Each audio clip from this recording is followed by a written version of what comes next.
Good morning, good morning, good morning, good morning, good morning, good morning. Yes, I'm talking, I'm Good talking, morning. I'm talking, I'm talking, I am talking. Good morning. We want to welcome you to the 30th Annual School Sports Awards. Today, standing beside me, we have none other than Miss Diamond Danielle, And besides me, we have Mr. Nabi Wallace. and we will be your hosts for today's ceremony. Welcome one, welcome all.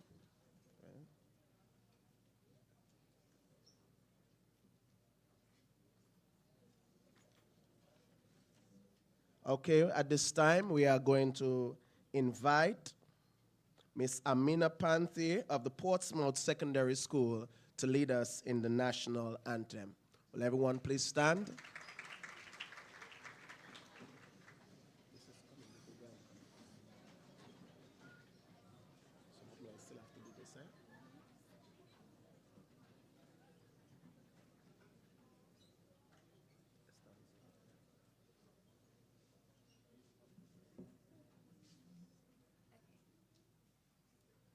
Isle of beauty, Isle of splendor, Isle to all so sweet and fair. All must surely gaze in wonder, I thy gifts so rich and rare. Rivers, valleys, hills and mountains, all these gifts we do exalt. Healthy land so like all fountains, giving cheer that warms the soul. Dominica, God has blessed thee with a glad benign and bright. Pastures green and flowers of beauty, filling all with pure delight. And the people strong and healthy, full of godly reverence fear.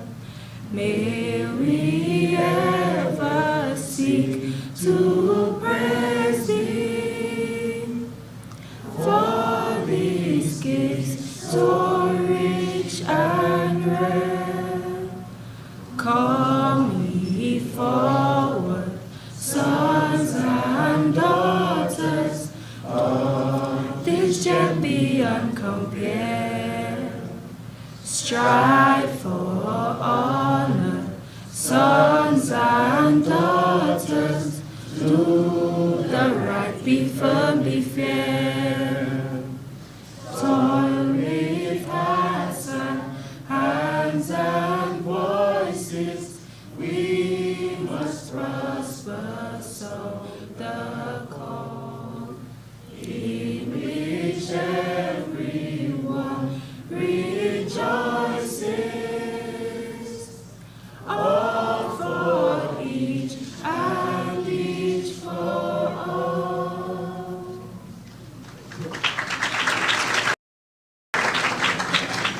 We say thank you to Miss Amina Panthi for leading us in the national anthem. We invite you to remain standing as we call the students from the Roosevelt Douglas Primary School, Miss Arridge John Riss and Mr. Omari Caesar, who will lead us in the national pledge.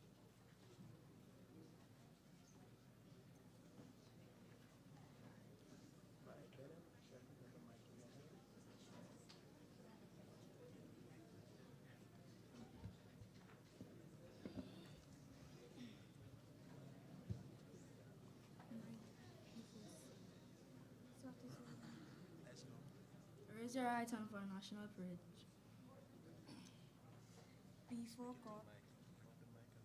Before God and all mankind, I pledge allegiance to the flag of the Commonwealth of Dominica and to the sovereign republic for which it stands. My love, my loyalty and skills in the service of Dominica and my fellow citizens. I promise to work diligently and to help build a prosperous and peaceful nation.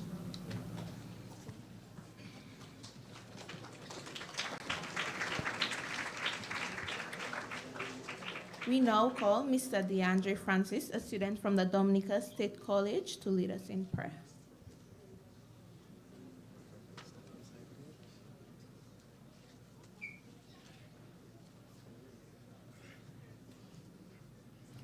Good morning, everyone.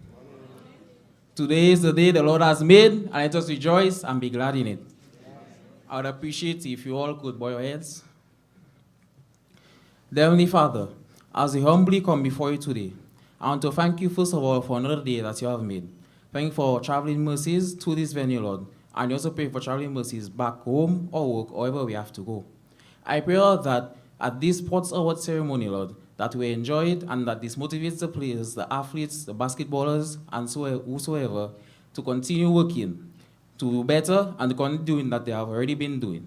In Jesus' name I pray, amen. You may be seated, and we say thank you to Mr. DeAndre Francis for that prayer.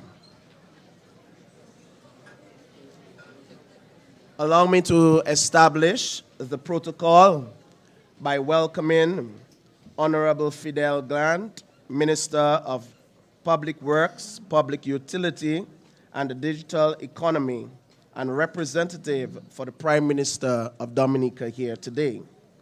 We also welcome in our presence the Honorable Oscar George, Minister of State in the Ministry of Culture, Youth and Sports, and Community Development with specific responsibility for youth and sports. Other Honorable Ministers of Cabinet, Mrs. Letitia Lestrade Week, Permanent Secretary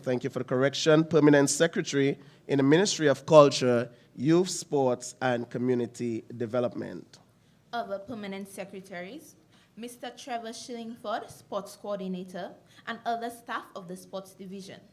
Mr. Kavem Hodge, Sports Ambassador for the Commonwealth of Dominica and West Indies Cricket, a former student athlete.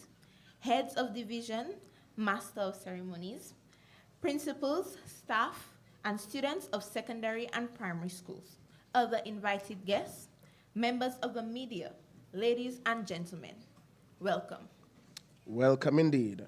At this time, we'll call the sports coordinator, Mr. Trevor Shillingford, who will bring us some welcome remarks.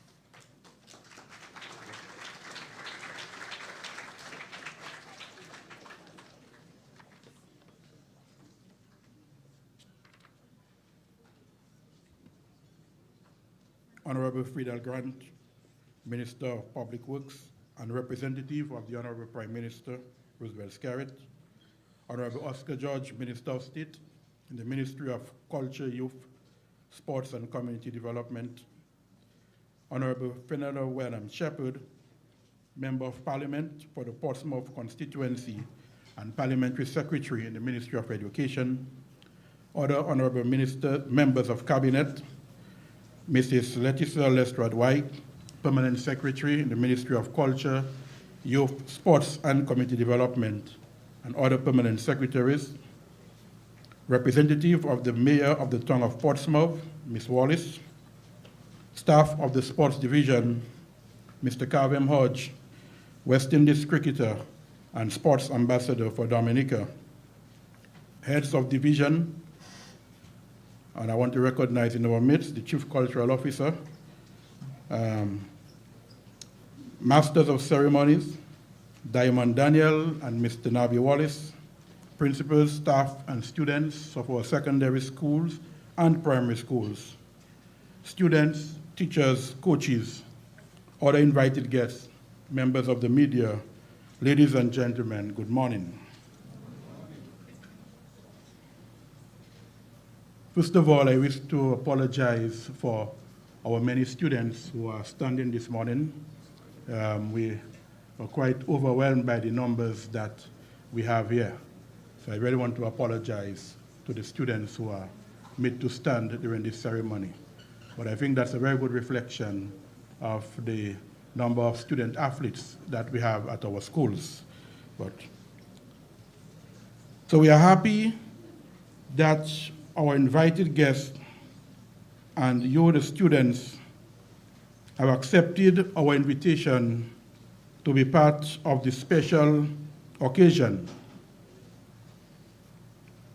We extend a special welcome to the Honorable Fidel Grant, who is representing the Prime Minister here today, and other members of the Dominica government cabinet. Your presence here this morning is a true reflection of the commitment that is placed in our young people and the development of sports at the highest level of our administration. So we thank you and welcome you for your presence here. This award ceremony is the ministry responsible for sports' way of recognizing our student athletes for their achievements in the past year.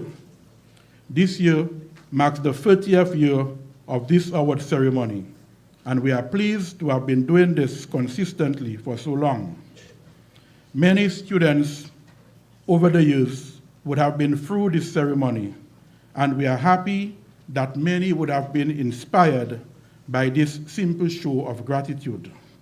So for us at the Sports Division, we continue to place high value in this award ceremony, for we have seen the transformation which has taken place in the lives of many who have been touched by this show of gratitude.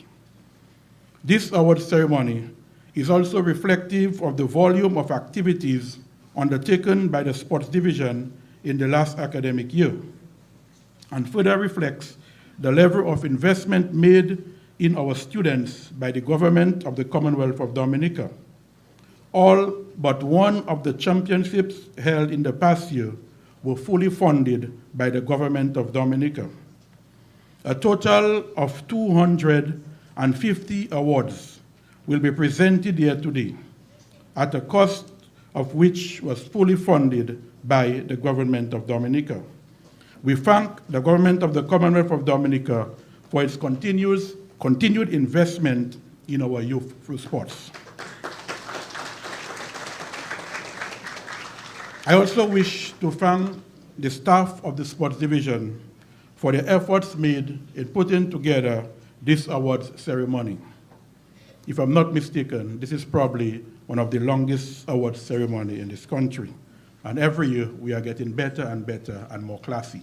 So thank you to the staff of the Sports Division. We were happy at the Sports Division to have implemented the number of sports programs that were planned for the year 2024-2025 school year. All but two of the activities planned were held, while we saw a return of the Under-14 Netball Championship, which moved from a festival to a full-fledged championship in 2025. During the last academic year, we were able to execute the following championships and festivals at the secondary schools. In track and field, we held the Independence Athletics Meet, which was held in October, the Secondary Schools Championship, which was held in March, and the Cross-Country Championship. In football, we held championships at the under-13, under-15, under-17, and under-20 levels. In netball, we held championships at the under-14, under-16, under-20 levels. In volleyball, we held championships in the under-20 division for boys and girls, while in cricket, we had championships at the under-15 and the under-20 level. In basketball, we had the under-15 championship for both boys and girls, and also the under-20 for both boys and girls. In table tennis, we held championships for boys and girls in the under-14, under-16, under-20, the open singles, and the mixed doubles. At the primary schools, we held championships in track and field, at the Independence Athletics Meet, where we had the preliminaries at the district level and the final. At cross country, we had a district championship and the final. In volleyball, we had a mini volleyball festival for boys and girls. In basketball, for boys and girls, we had a mini basketball festival and a full championship for netball. Table tennis, we had a district championship and open singles. And we also had the cricket festival for boys. Through these championships and festivals, we are creating the base for the development of elite athletes, many who will go on to represent our country at the regional and international level. And we are satisfied that through our programs and our continued promotion of sports participation, we are seeing the positive impact in the growth of our athletes. Recent commendable results are therefore no accident, for they are as a result of the calculated planning with a foundation at the grassroots level. The long-term athlete development model informs that it takes between 8 to 10 years to fully develop an athlete. And I must say, what we have witnessed in recent times are a result of a carefully structured physical education and sports program which spans the last 15 years. This structured program has as its base a physical education and sports program at our primary schools, with officers placed on contract by the government of the Commonwealth of Dominica administering the programs in schools on a weekly basis, class by class. The program involves a harmonized physical education unit that is age-specific and developed in school, coupled with extracurricular activities which form part of the after-school program, which also serves as pre-competition training, followed by competition, post-competition training, and pathway programs. This is the model upon which our primary school program is based, and hence the foundation for our athlete development. However, this model is under threat as recent development with the education reform seem to have reduced our physical education and sports at the primary school to a 1-hour play day. This system, I dare say, needs a review, and we really hope that the policymakers would review the decision taken by the technocrats in education and have a serious look at the negative impact that this may cause for our sports development. We therefore need to keep the conversation open, for we need to ensure that we maintain that which has worked for us in the past. At this time, I want to congratulate all the awardees and to say to you that as we continue to honor you for your achievements, it is our hope that you will be inspired to greatness. There is room at the top of the performance pyramid for many more, and with that extra work and dedication, you can make it to greatness. Today, we present you with a keynote speaker who is a prime example of what working hard at one's game can achieve. Like you, our keynote speaker was part of several sports award ceremonies. Having excelled at his game, and he being so inspired, was able to achieve greatness. His story from Antrizzer to Trent Bridge in England, 120 runs, could also be your story. At the sports division, we stand ready through our many programs to continue to create that pathway for our sporting success. It is clear that beyond every successful Dominican sporting story is a sports division story. From Kavem Hodge to Alec Afanas, to Stephen Pascal, to Arsenio Fontaine, to Addison James, to Bill Frederick, to Mervyn Mingo, to the Dominica under-14 girls footballers to Trennis Hamilton, there is a sports division story. Like you, they have all graced us with their presence on the podium of success at the school sports award ceremony within the last 30 years. You too can do it. During the last academic year, there were a few successes that are worth highlighting. The Dominica 14-man under 19 cricket team comprising of 13 schoolboys cricketers won the Windward Islands under 19 cricket tournament. 6 players, 5 of those schoolboys cricketers made the Windward Islands under 19 team. The Dominica under 15 team placed second at the Windward Islands under 15 cricket tournament, losing in the final by 1 run. 8 members of that team were selected on the Windward Islands under 15 cricket team. A senior Fontaine of the Cassibur Secondary School was selected to the West Indies under 19 cricket team.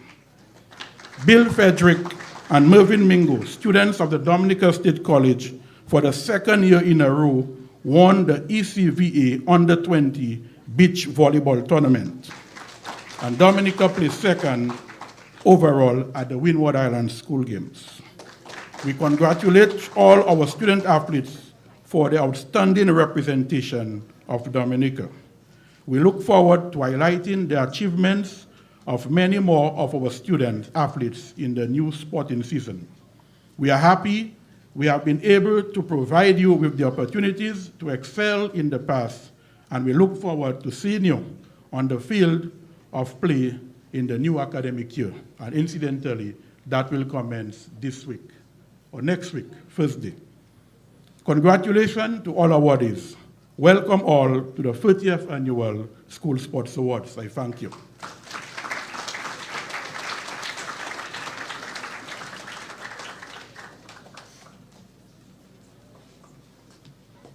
Thank you, Mr. Schillingford, for these welcome remarks.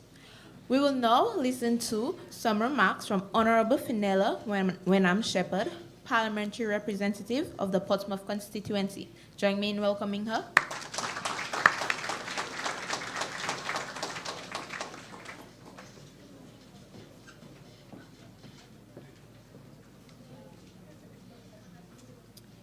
Good morning, everyone.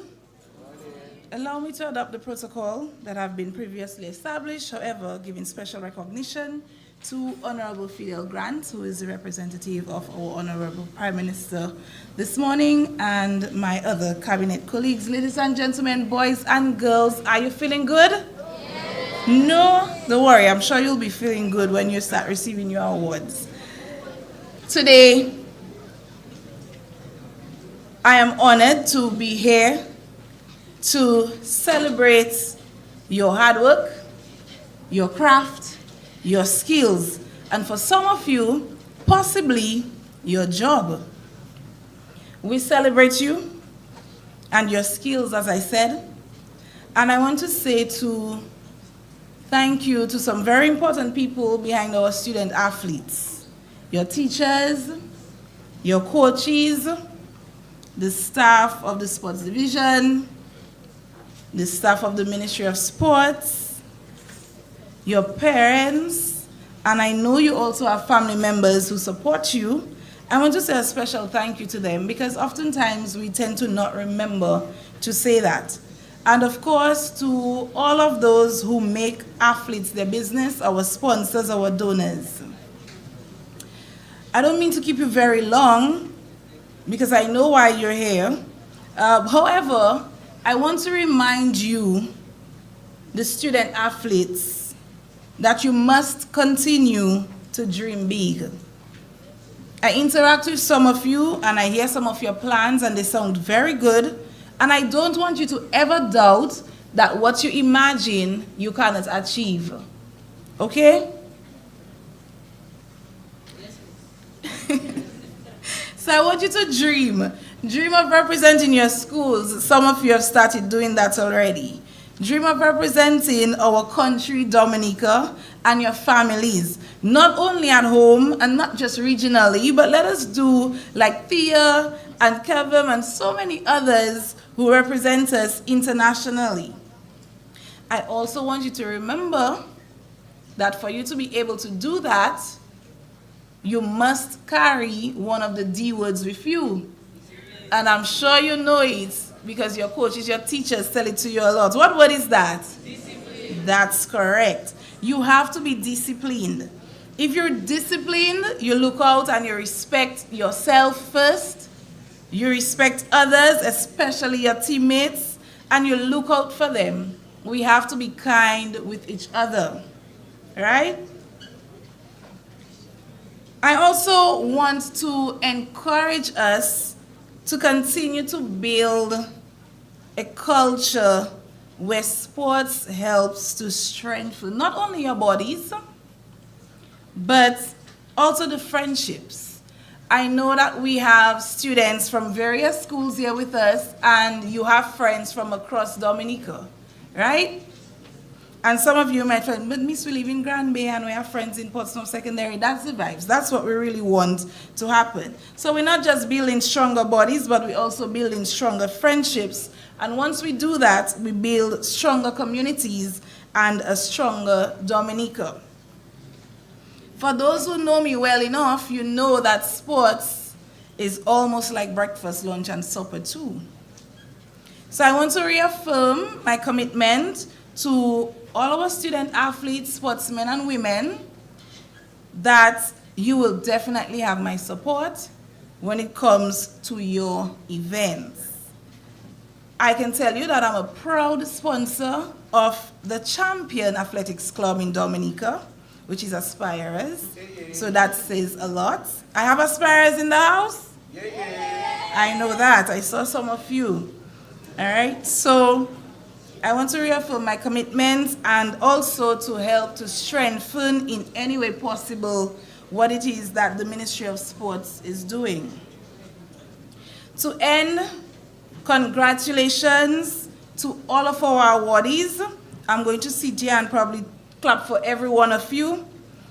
And also to the participants, because probably not everybody will be able to come down, but because I know we have some teams here as well, so I don't know if you will be afforded the opportunity. So awardees and participants, congratulations to you, to your team, and you are the champions of today, and you certainly are the inspiration for what our sports will look like tomorrow.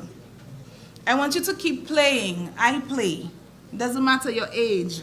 Keep playing, keep dreaming big, and keep lifting up each other higher. Blessings to all of you, and I wish you a great rest of the day.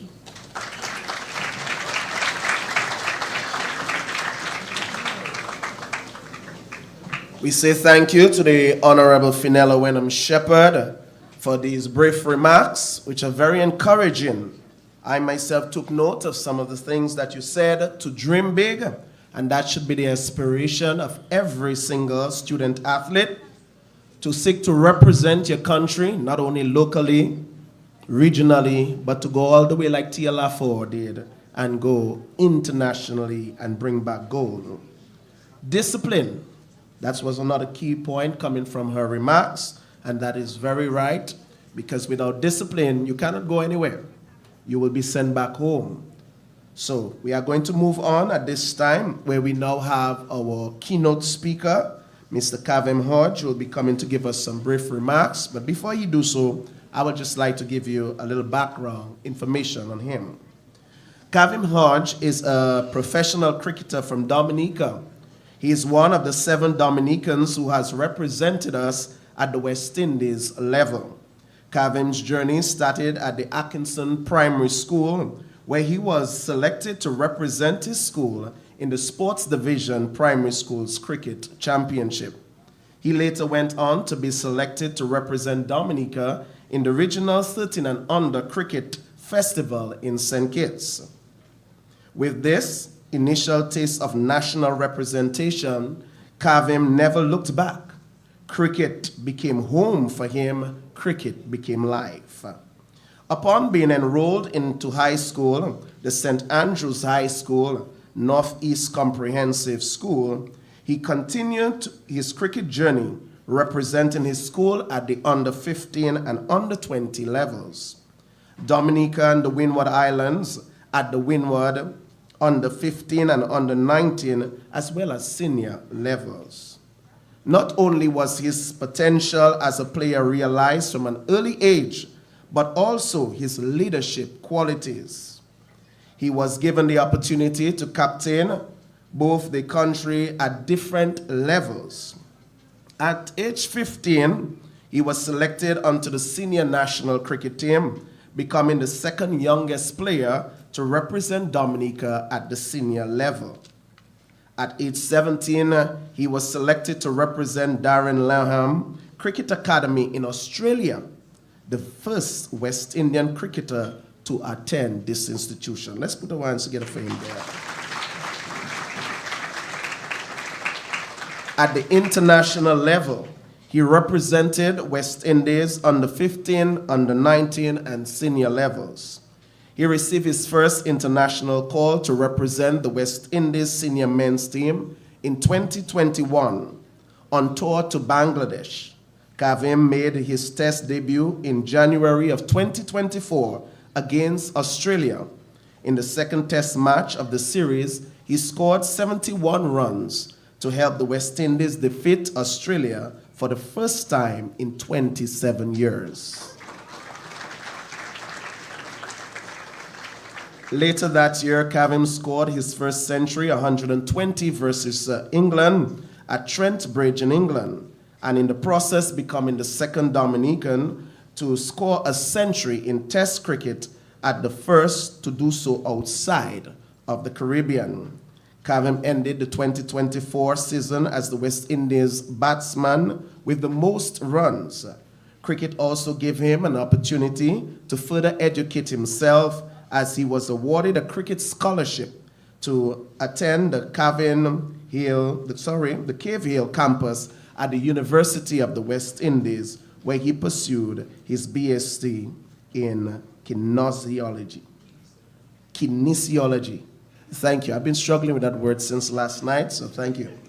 For his efforts on his field of play, the government of Dominica has appointed him as the sports ambassador. Kavem's journey for Atkinson Primary to Trent Bridge, England, exemplifies dedication and a strong commitment to remaining focused with an eye on his ultimate goal.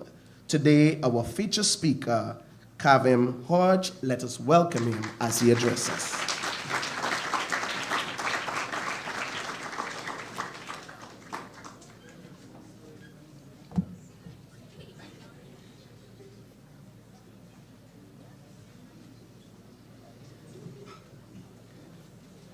Thank you, Masters of Ceremony, for that humbling introduction. Honorable Fidel Grant, Minister for Public Works, Public Utilities, and the Digital Economy, and representative of the Prime Minister of the Commonwealth of Dominica. Honorable Oscar George, Minister of State in the Ministry of Culture, Youth, Sports, and Community Development, with a specific responsibility for the youth and sports. Other honorable members of Cabinet, Mistress Letitia Lestrade-White, Permanent Secretary of the Ministry of Culture, Youth, Sports, and Community Development. Other permanent secretaries, Mr. Trevor Shillingford, Sports Coordinator, and other staff of Sports Division.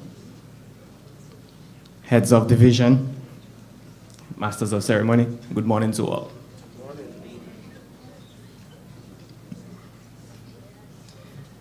The individuals who batted before me has laid an excellent foundation, I must say. So my job here should be relatively easy. However, when I'm given the opportunity to bat, I'm expected to have a long vigil at the crease over the span of a few hours. But that's not going to be the case today. I'm going to be short and sweet and concise so that you lovely people could get to the more important aspect of this ceremony. Honoring achievement, inspiring greatness. As we are all aware, that is the theme of this award ceremony. An excellent theme, I must say. But I also believe that to achieve any form of greatness, there has to be one special ingredient: getting comfortable with being uncomfortable. When Mr. Shillingford contacted me and requested that I be the guest speaker, I told him I would get back to him in a couple of days. And during those days, while I was making my decision, I was also making up excuses as to why I couldn't make it. Such as, I have a long gym session that day. I have training on the next side of Dominica. All these things were going through my mind. But I said, no, I'm going to do this. So Mr. Shillingford, yes, that's what I've been doing all those days while you're waiting on my response. I was making up an excuse. But you might be asking yourself, why was I making up an excuse? Someone who has traveled the world and played in stadiums with a capacity of 40,000, 50,000 people would find it difficult to stand here in front of you amazing people. Why? Because it is out of my comfort zone. And just the thought of it made me uncomfortable. How many of you have been in a similar situation? I'm sure quite a few. We want to be honored. We want to achieve greatness. But we don't want to step out of our comfort zone. We want to stay where it's safe and nothing can go wrong.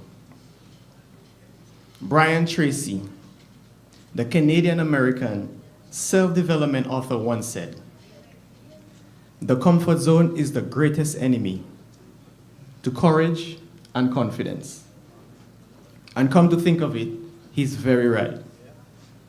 Remaining in that bubble does absolutely nothing to develop your courage or boost your confidence. Applying for a job, that takes courage. Running an extra lap or doing an extra set in the gym, that takes courage. Coming up against a much stronger opponent and showing no fear, ladies and gentlemen, that takes confidence. But remember this, life begins at the end of your comfort zone. So get comfortable with being uncomfortable. I would like to share a short story with you.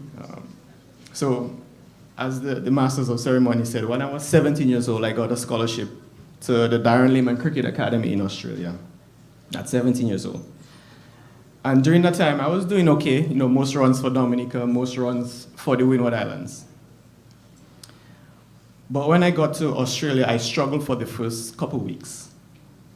And the coaching was sophisticated, and the other players were much more experienced and bigger than I was. The environment was tough. So one of the coaches realized, I was struggling, and he pulled me aside one of the sessions and he said, Kavem, I realize that you're struggling and it's taking you a while to adapt to these conditions. But he said, if you're a big fish in a small pond, that's all you will ever be, the boss of that pond. But the moment you find yourself in a lake where there are bigger fishes, then you're going to have to adapt. You're going to have to grow mentally and physically if you want to survive and be successful. And that philosophy has stayed with me till this very day. I'm sure there are many of you here who are the big dogs, the strongest in your class, the strongest boy in your class, the fastest girl in your school, or the most athletic person in your village. That's all well and good. But if that's all you aspire to be, the biggest fish in that little pond, you will never realize your true potential. It's only when you find yourself in that lake where the other fishes are bigger, the competition is much tougher than you, and you don't have a choice but to break out of that comfort zone, to run a little further, to lift a little heavier, to spend an extra half hour working on your craft. That is how you achieve greatness, by pushing your boundaries and breaking your barriers. I'm hoping that many of us, if not most, have seen the documentary on Usain Bolt, the clip where his coach, Glenn Phillips, has him running all these sprints. And at the end, he sticks his finger in his throat and throws up. Ladies and gentlemen, that is a very uncomfortable situation to be in.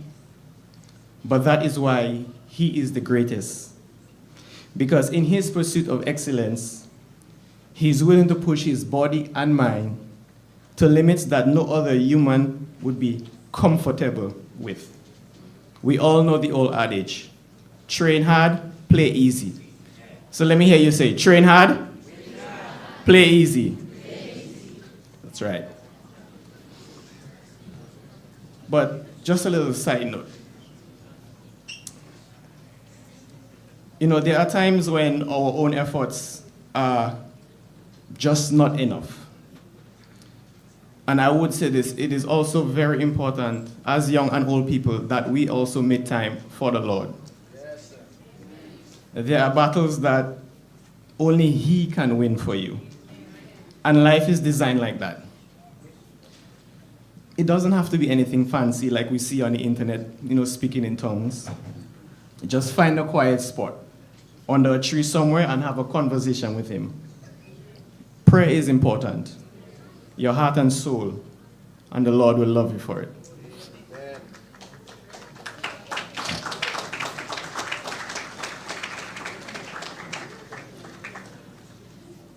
A goldfish kept in a small glass bowl grows up to 4 to 6 inches. But did you know that same goldfish out in the ocean grows up to 16 inches? 16 inches. That's almost 3 times the size of the one in the glass jar. So what changed, ladies and gentlemen? Its environment changed. Its comfort zone changed. It had to grow. It had to adapt. It had to live up to its full potential in order to excel and survive. So, ladies and gentlemen, in your pursuit of greatness, don't just be content with doing the bare minimum. Don't just be happy with being the pro athlete in your class. Find ways to push yourself. Develop a method of getting comfortable with being uncomfortable. In conclusion, I want to leave you with the story of the butterfly and the cocoon.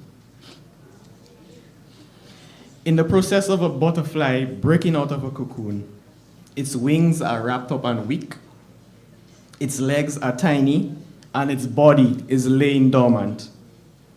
But during the struggle to get out of the cocoon, the fluid in the butterfly's head is transferred to its wings, its legs, and its abdomen. Now, one day a young girl was walking through the track, and she saw this beautiful cocoon with a butterfly struggling to get out. So you know what she did? She went and tore open the cocoon with all the best efforts of helping that butterfly. But it fell straight to the ground with a swollen head, crippled wings, and paralyzed legs. Because the butterfly wasn't given the opportunity to struggle, it wasn't given the opportunity to break out of its comfort zone, the fluid in its head was never transferred to the rest of its body. and that butterfly never flew a day in its life. The moral of the story is, life gets hard sometimes. Situations can be tough, and we often try to find the easy way out. But in the end, we only end up crippling ourselves, not living up to our true potential. So once again, ladies and gentlemen, get comfortable with being uncomfortable, because that is how you grow. That is how you become someone of value. That is how you make an impact, and that is how you achieve greatness. I thank you.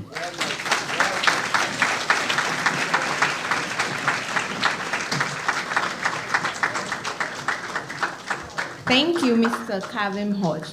I'm going to say it one more time. Student athletes to grow, get comfortable with being uncomfortable. Mr. Shillingford, you couldn't have chosen a better keynote speaker.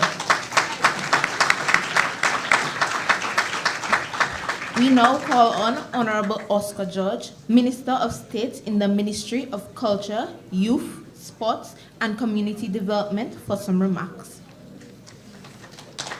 Let's welcome him.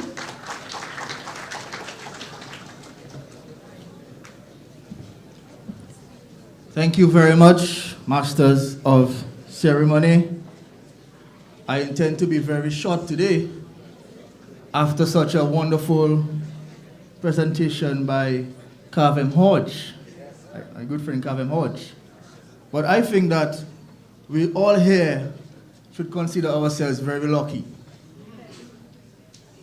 because we had an opportunity to hear firsthand from someone I consider a very progressive and positive young man, a young athlete, Kavem Hodge, a man who came from very humble beginnings in Antriza, playing cricket with a coconut branch, going through the school setup, the youth setup, and now being a West Indies player.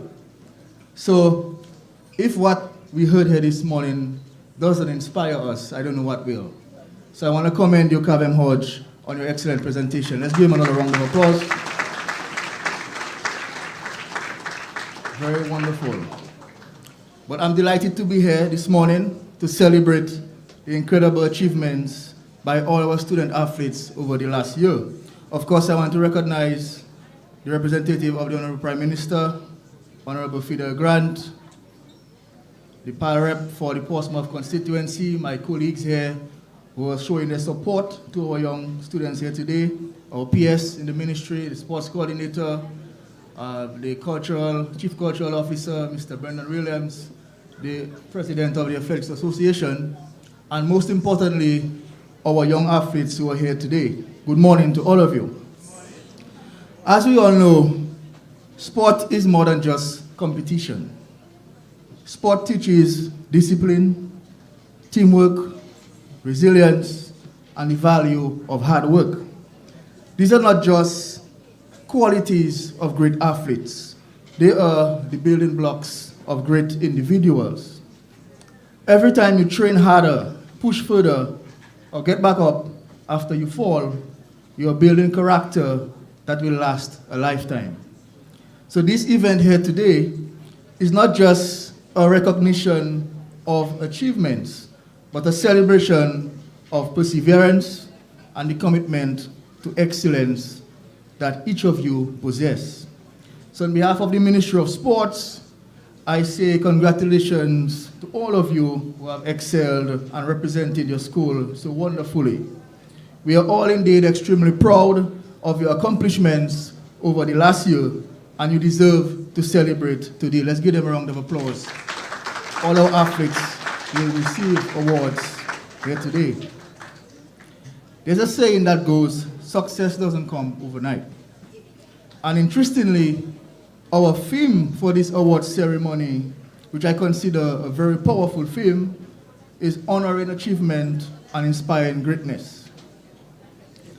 We are not just here to recognize what you all have achieved.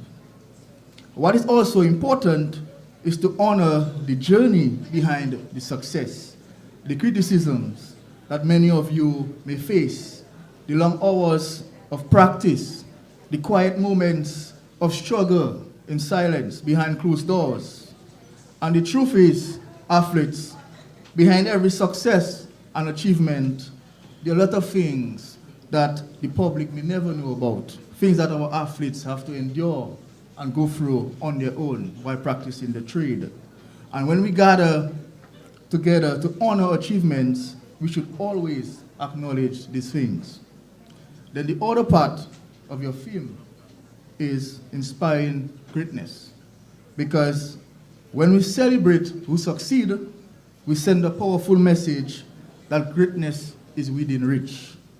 So let today be a spark for our young athletes.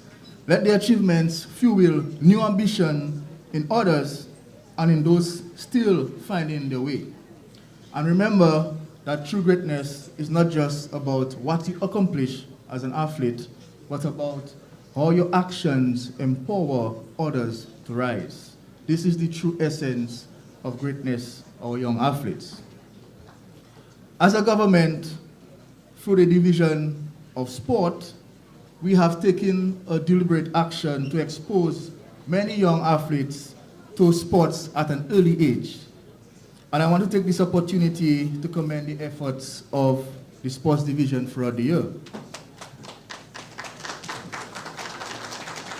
Yes, there's a lot of room for improvement, but overall, we are committed to working with young athletes. And as I have always said, the only way to prepare and to produce top quality athletes is to strengthen your grassroots system. And when I say grassroots system, I mean your school system, your club system, your teams in the communities. And we have to go back to the days where we have a stronger community setup for young athletes to play, and then they can graduate into the youth setup, the national setup, and eventually make it onto the international skills.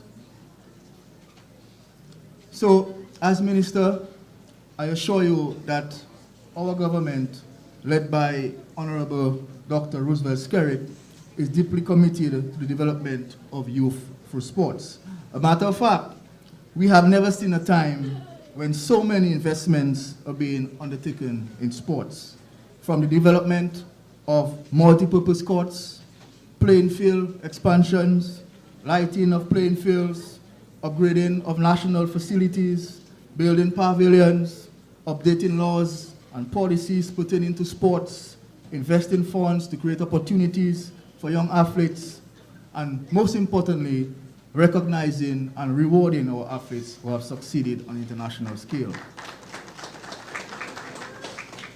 So young athletes, just in case you're wondering, now is the right time to take part in sports. Now is the time to put your mind to it and ensure you put your best foot forward, because the opportunities are endless.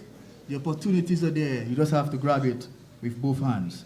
And our vision is to see that students like you rise and compete, not just nationally, but internationally. And we believe that the next generation of athletes can come from the various schools gathered here today. But before I leave, I want you to remember that to achieve greatness in sports, you first have to excel at the local level. So it's important that you participate in community, clubs, and different competitions at the local level. And if I have to give you all some advice, I would first say that to excel in sports, you first have to love what you do. You have to love the game, and you have to have passion for the sport that you play. You have to be eager to play. And too many times, we find people have to beg athletes to go and play or to go and train. And we have to get that to that level where we love what we do. And I recall a very good friend of mine, a cricketer, I won't call his name. That young guy loved what he did so much. When the time come to play a game the following day, what he would do is he would go to bed with his bat next to him. Next to him. And Friday night, he will ensure that his bat is still there. So you can imagine the kind of love and passion that that person will have towards the game of cricket. So my first advice to you young athletes ensure that you love and have a passion for whatever sport you decide to play. My second piece of advice, you also have to be committed to the process and committed to improving on your game. You have to prepare to make the time to train and practice. And these days, we get too many petty excuses why we cannot train. Can you believe that an athlete would say that the sun is too hot? And then we go ahead and we put lights on the playing field, and then they come up with a different excuse. We have to make the time to train and to practice. And as our featured speaker mentioned, you have to practice with the same intensity as you would in an actual game. That's how you get better as an athlete. And finally, prepare yourself mentally. Sport has a lot to do with your mental ability. So ensure that you can face different circumstances and excel. So again, I congratulate all of you young athletes who are receiving awards here today. I also want to congratulate those who participated throughout the year but were not able to achieve awards here today. I'm sure that in the years coming, they will be able to achieve awards. And of course, we all look forward to seeing bigger and better things from young athletes like yourself in years to come. So again, congratulations to all of you and all the best.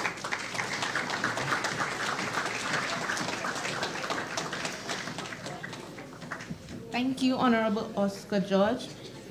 Work hard. That's what I got from it. Work hard and it will show off. Now we'll have a performance from the students of the Cassibru Secondary School.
Chérie, dame, chérie, tout l'air, ma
and we say thank you to the students of the Cassie Bruce Secondary School.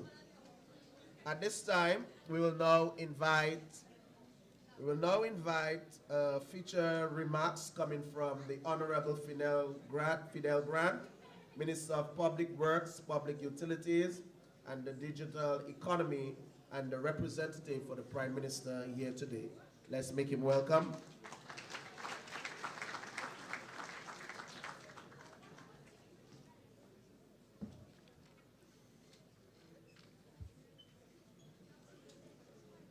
Good morning, everyone. Let me first apologize for the absence of the Honorable Prime Minister, who is traveling this morning on state business. Let me also take this opportunity to recognize my cabinet colleague, the Minister for Sport, Honorable Oscar George, the Parliamentary Representative for the Portsmouth constituency, Honorable Shepherd, my other cabinet colleagues who have joined us here this morning, the Permanent Secretary within the Ministry of Sports, Mrs. Wyke, other permanent secretaries, the sports coordinator, Mr. Shillingford, the staff of the sports division, Mr. Kevin Hodge, sports ambassador for the Commonwealth of Dominica, the masters of ceremony, Ms. Diamond and Mr. Wallace, principal, staff, students, primary and secondary schools, other invited guests, members of the media, ladies and gentlemen, good morning. I bring you greetings and congratulatory message on behalf of the Honorable Prime Minister on this significant occasion, the 30th Annual School Sports Awards ceremony. 30 years of celebrating excellence in school sports is not a small milestone. It is a momentous achievement that speaks to the belief that sports must remain central to the growth of our young people and the progress to our nation. Above all, this morning's celebration is about you, our student athletes. You are the stars of this ceremony, and you have earned every applause and every word of praise you have received here this morning. Through your dedication and long hours of practice and determination to give your best, you have lifted the spirits of your schools, inspired your peers, and while filling your families with pride. You have proven that talent combined with discipline produces excellence. I say congratulations for the medals and trophies you have won, the teamwork you have displayed, and the sportsmanship you have shown on and off the field. You have represented the very best of the Dominican youth. We are confident that among you, you are the future leaders, professionals and national athletes who will continue to make our nation proud. In honoring you this morning, we are reminded that Dominican athletes have already carved their names on the international stage. Fia Lafour, Olympic gold medalist and triple jump champion, who embodies what it means to persevere through adversity, never giving up on her dreams.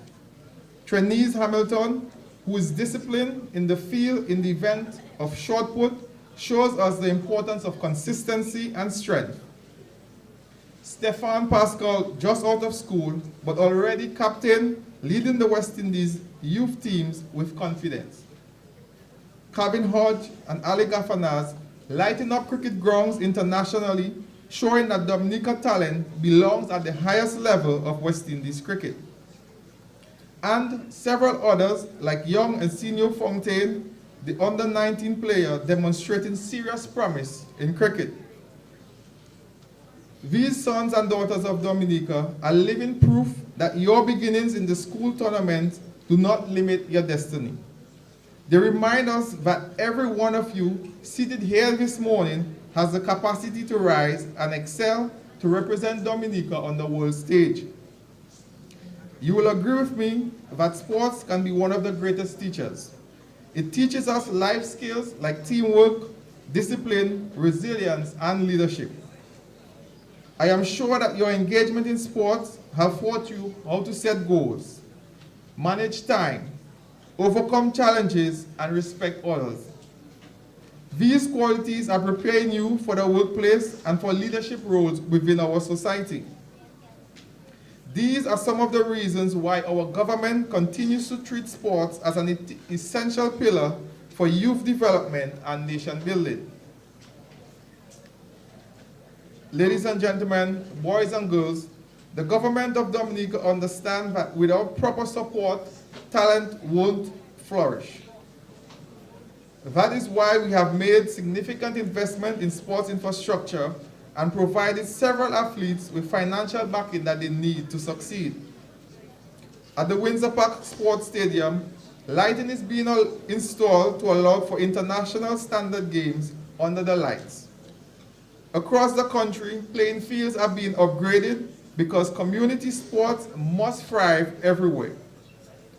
Plans are in motion for the first modern track and field facility at Point Round, which will provide our athletes with the conditions they need to train at the international level. Basketball, netball, and volleyball courts are being improved across the country because we want to provide opportunities for all sporting disciplines to thrive. We are investing in the people side of sports. We have supported coaches through youth programs. We have worked closely with schools to ensure that physical education is not just an afterthought, but an important part of the school's curriculum. In fact, as part of the thrust towards education reform, we are encouraging schools to make physical education a more practical part of the timetable. And this government continues to stand beside our athletes as they pursue their dreams, providing scholarships, financial support that they may need to compete and excel. And in the most recent case, we highlight Trinise Hamilton and Stefan Pascal. I must pause here to commend the Ministry of Sports and the Sports Division for the 3 decades in celebrating 3 decades of sports year in the Commonwealth of Dominica.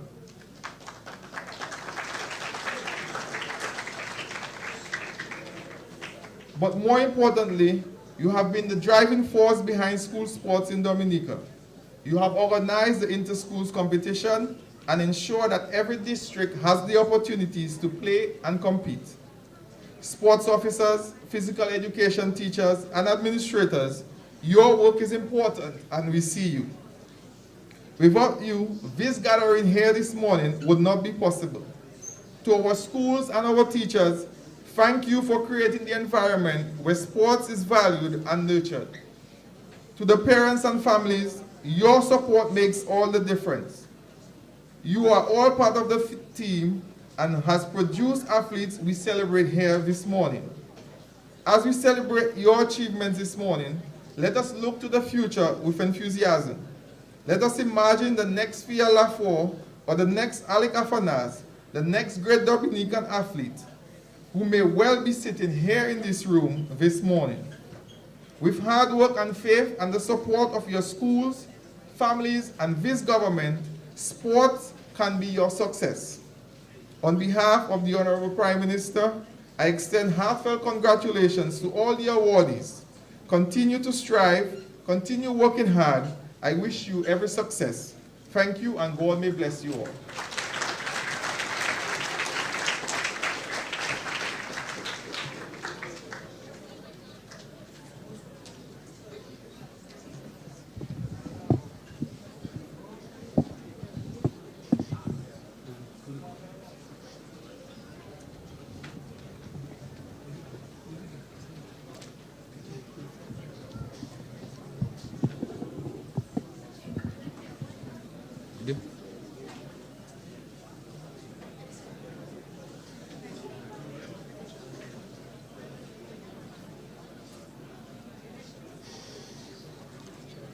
All right, thank you so very much for that address. We truly appreciate it, representing our Prime Minister today. Okay, we have come to the part that you are truly here for. Are you ready? Are you ready? Okay then. We are going to begin with the athletics awards for the primary schools. So we're looking at the zone winners first. We have for the Southeast Female, Siniku Primary School.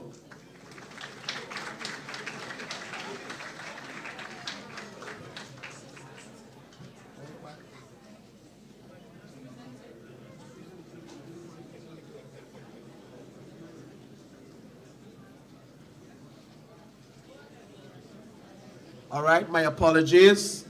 I'm going to invite the Honorable Lakeisha Joseph. Lakia.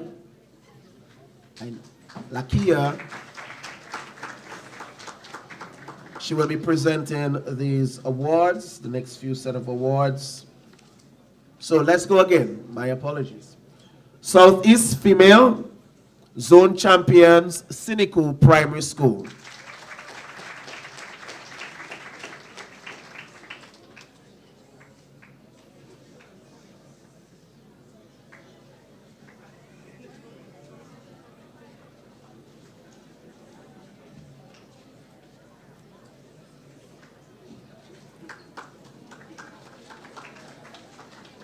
Southeast Male winners for zone winners, Cynical Primary School again, males.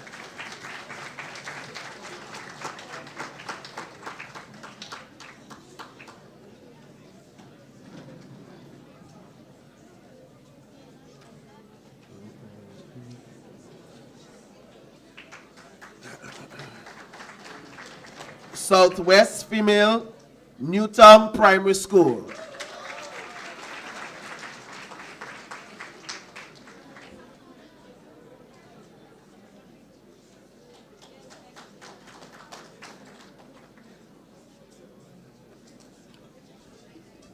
Southwest Male Newtown Primary School.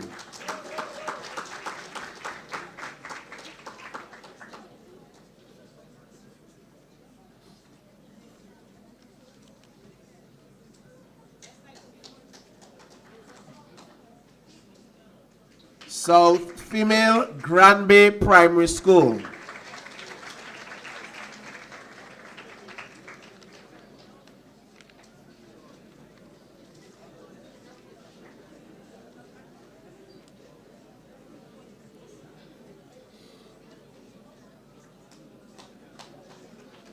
South Male also goes to the Granby Primary School.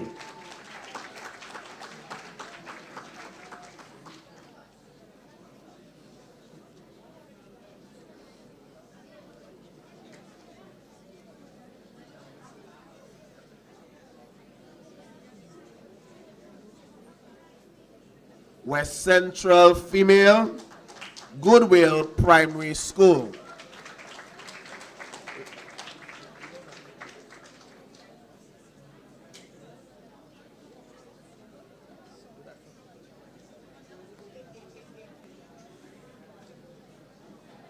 They're not coming? Northwest Female Salisbury Primary School.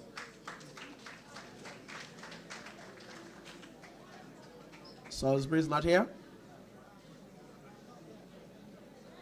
Northwest Male Caleb John Lura Primary.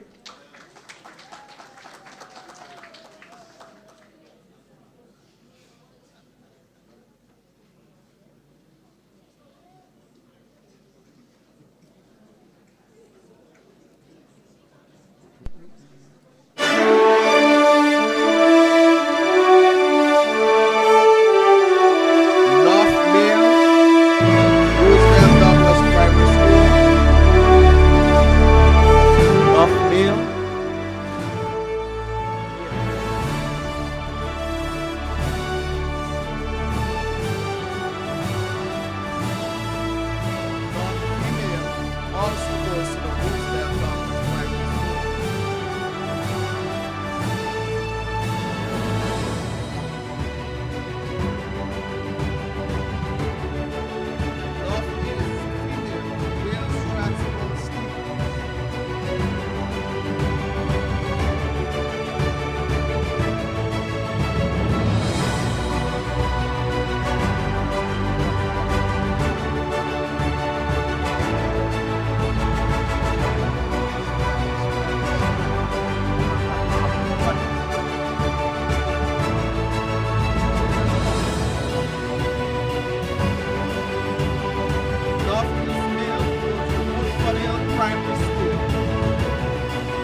Honor for East Female.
We'll be turning our focus to the secondary schools cross-country champions.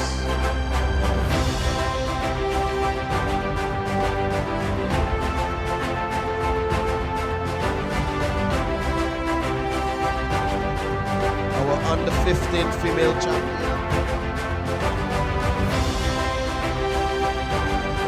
Our under 15 female champion is none other than Dahlia Gis from the Dominica Grammar School.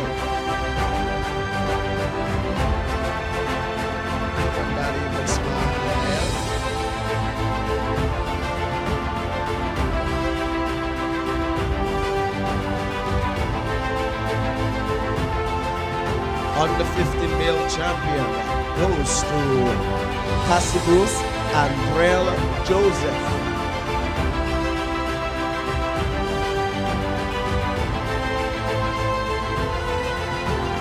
Okay, that is yep, I was told earlier that he transferred to SMA. Under 20 champion female Akisha Luke from the Goodwill Secondary School. And I just want to take this opportunity to speak in a bit to congratulate Akisha, who brought home gold at the Windward Island School game in the 400 meters. Under 20 champion male goes to Jelani Moses of the Dominica State College.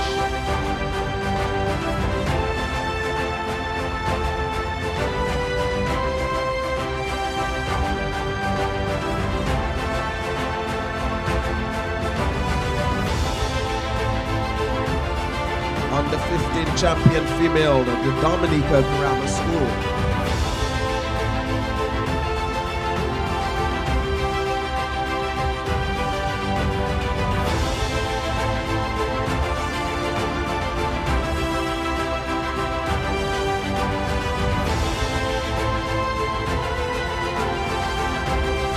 Our under 20 male champion is the Dominica State College.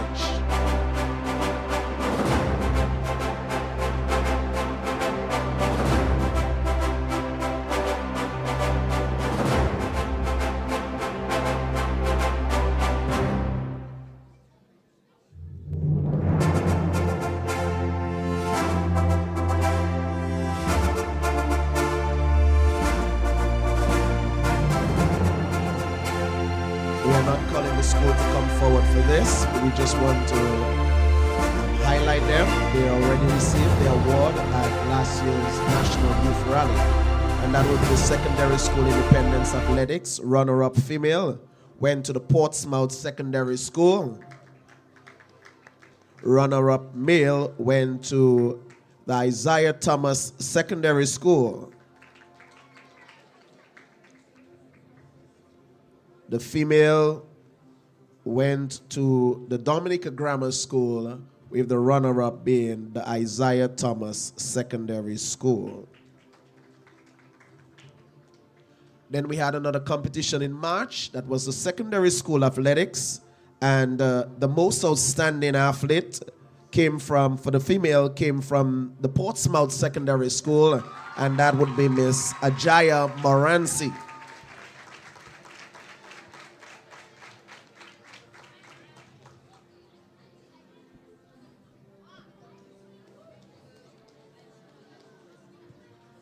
The runner-up female team is the Portsmouth Secondary School. Runner-up female team.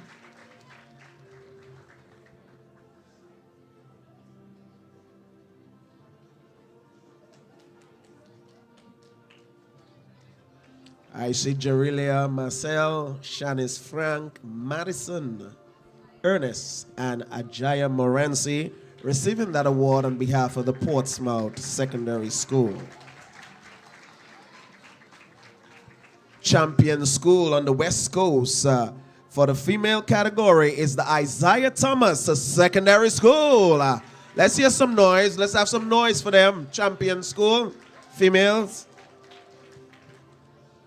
Wish them all the best as they look forward. All right. We're moving on then. Sorry about that. Secondary school Athletics male, the most outstanding male athlete will be Delaney George.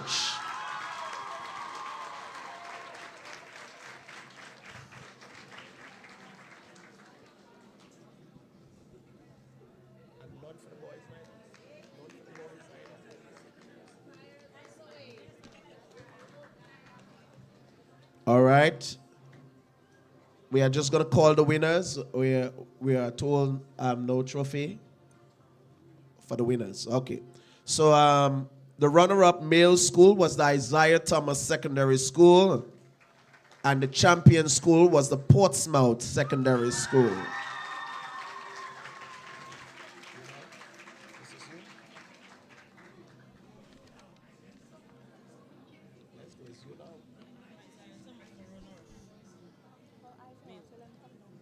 Okay, the runner-up male trophy has been found for the Isaiah Thomas Secondary School.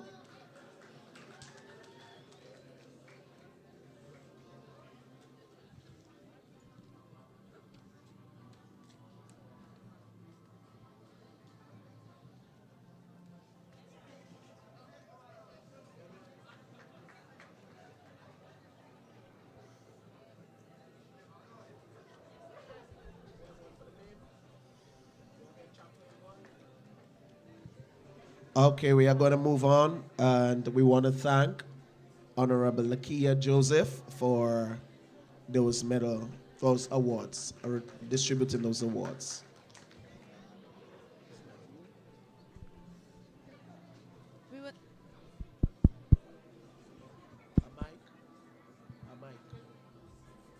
We will now like to call the PS of Sports, Letitia Lestrade White,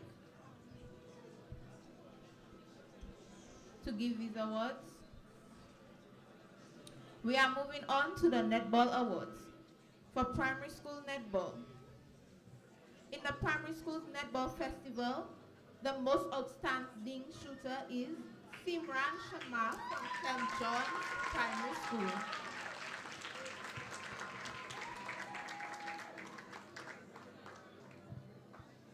Simran is now a student at the Portsmouth Secondary School.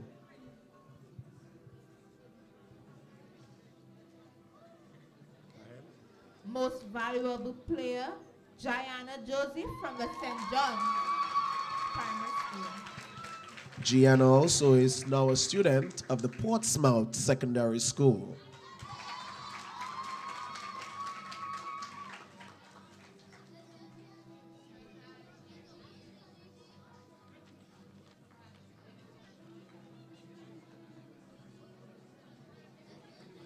We move on to the zone winners of the Primary Schools Netball Festival.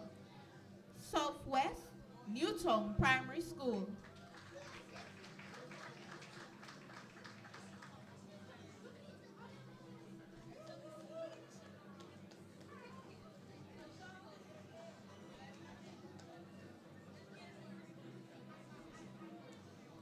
North St. John's Primary School.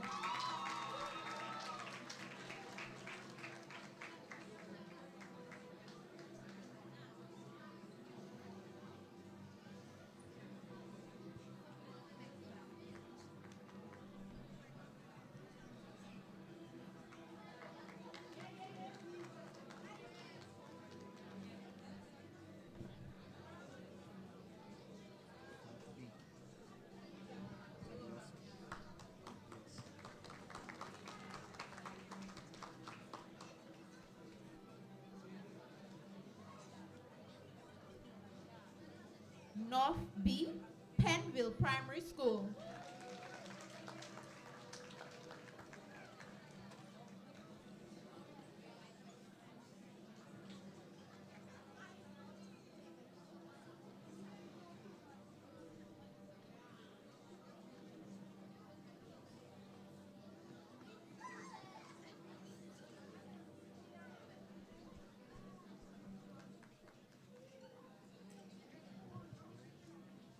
West Maho Primary School.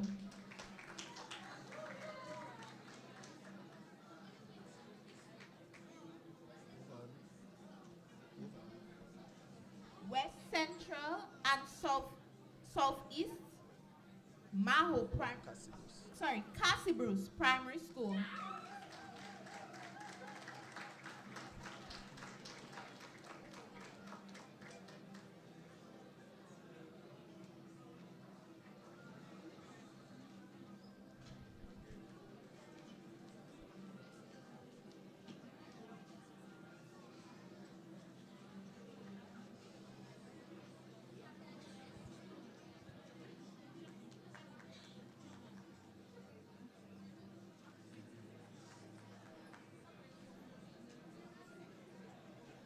Northeast Will Stratmore Stevens Primary School.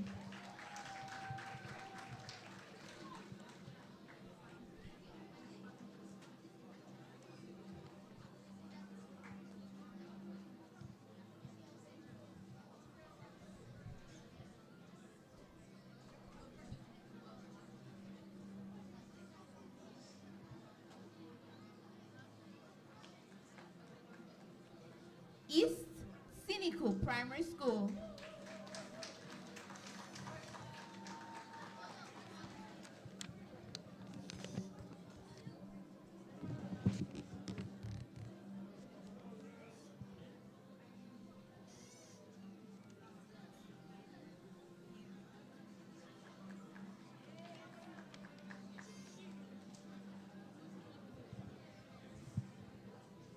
And the runner-ups for your primary school's netball festival is Woodford Hill Primary School.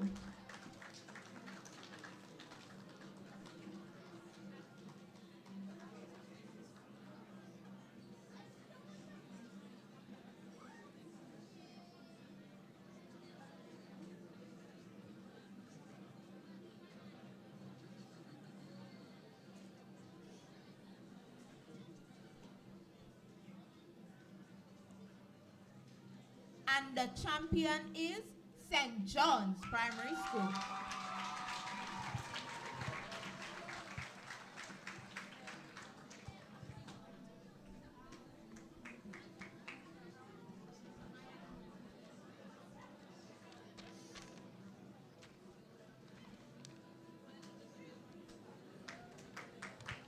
We will now move on to the secondary schools netball awards.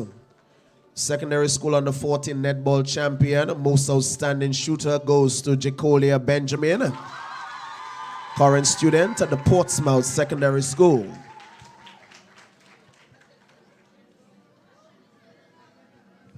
The most valuable award will go to Adari Samuel of the Northeast Comprehensive School.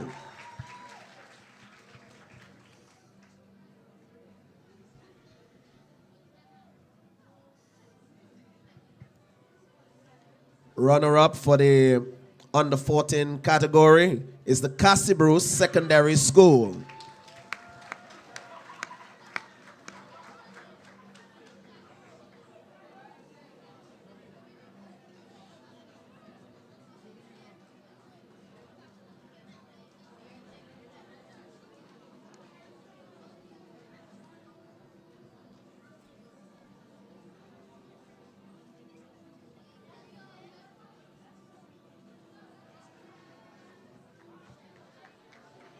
We are moving on, and we have the champion, Northeast Comprehensive School.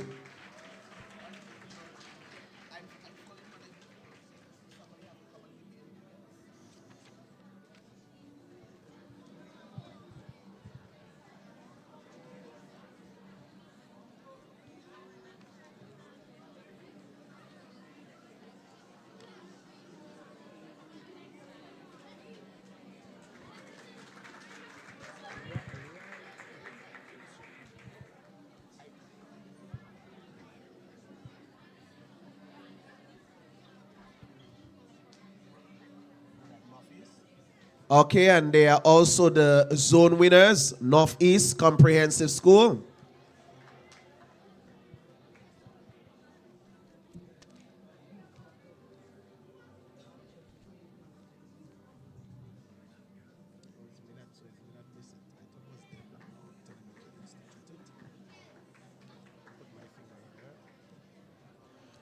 We're moving on to the under 16 category in the netball championship. Most outstanding shooter go to Nolise Didier of the Convent High School.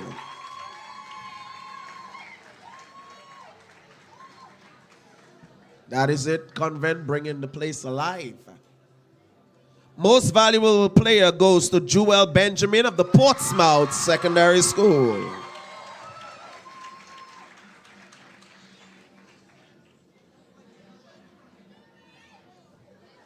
The winning team from the playoff is the Convent High School.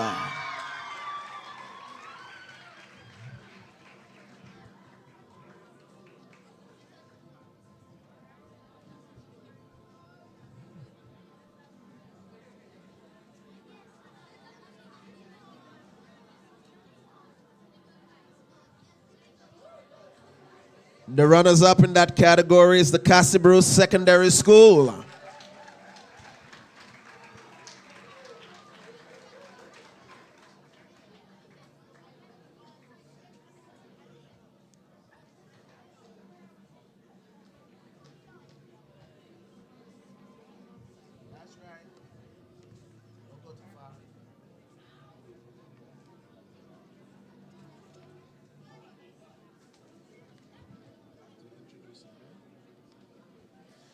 And the champion school is none other than Convent High School.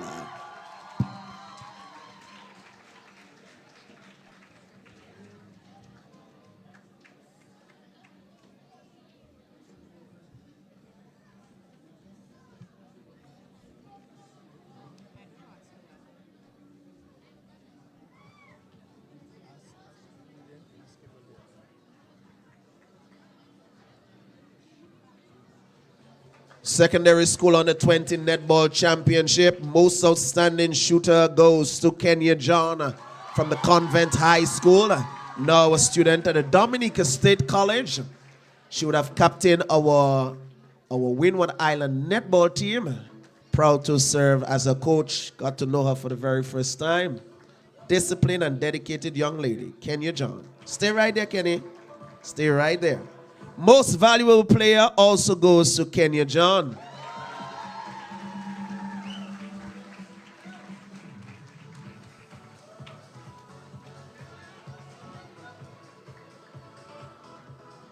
I could not have asked for a better captain for our netball team at the Windward Island School Games.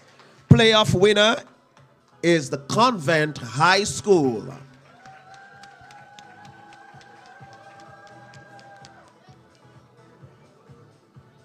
As you can see, some of their members would have moved on to the Dominica State College.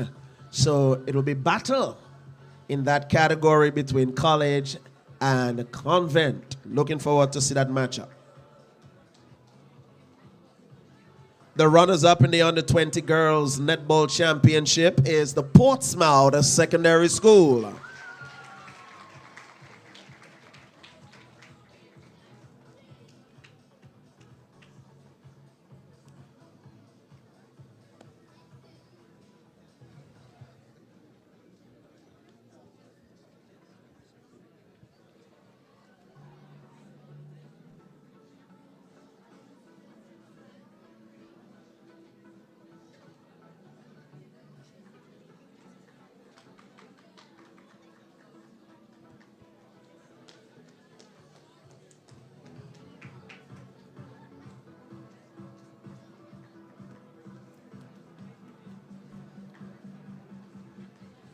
And the champion team is none other than Convent High School.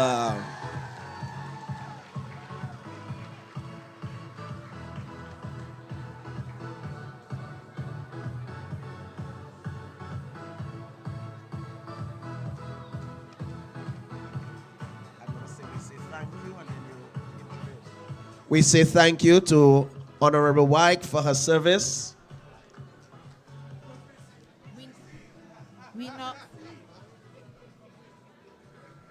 We now call Honorable Oscar George to help do our next set of awards. We are moving on to the football awards. Primary school football.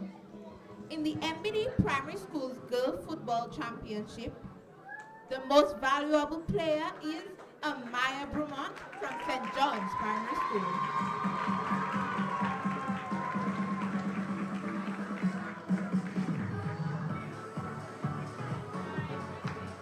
Don't go too far, Amaya, as Amaya also scored the most goals in this championship.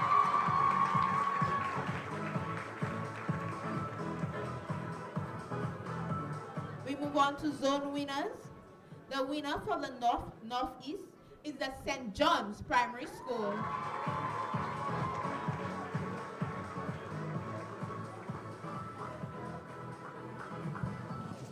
And we see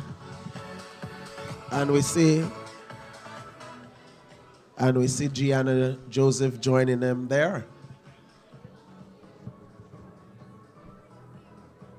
The winners for the Southeast is the Goodwill Primary School.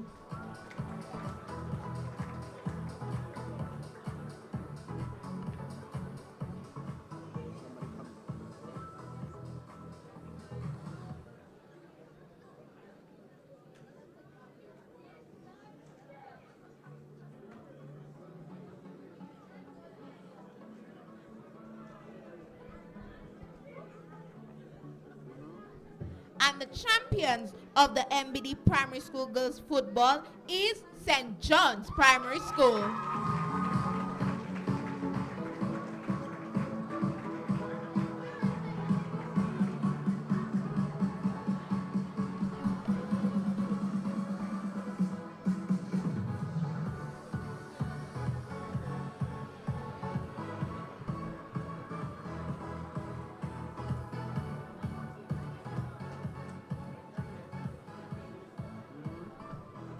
And the runner-ups are the Christian Union Primary School.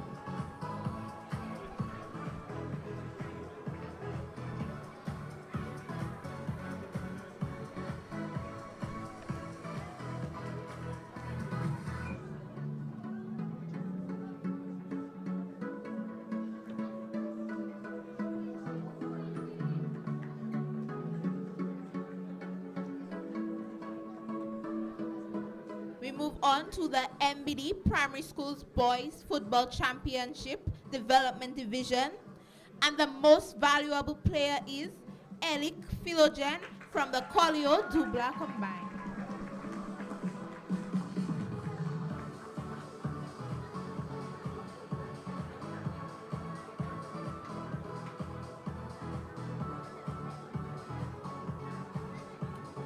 Most goals scored is TJ George from the Granford Primary School.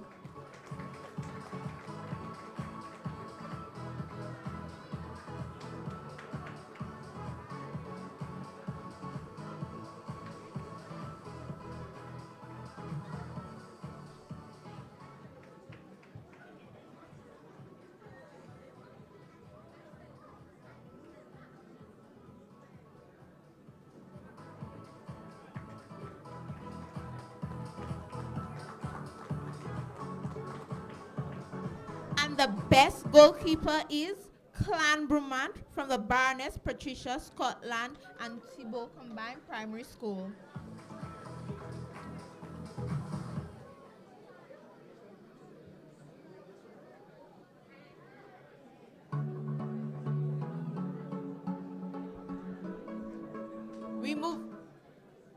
We move on to the zone winners. The Northeast and Northwest Development winners are Two Black Collyhope Combined Primary School.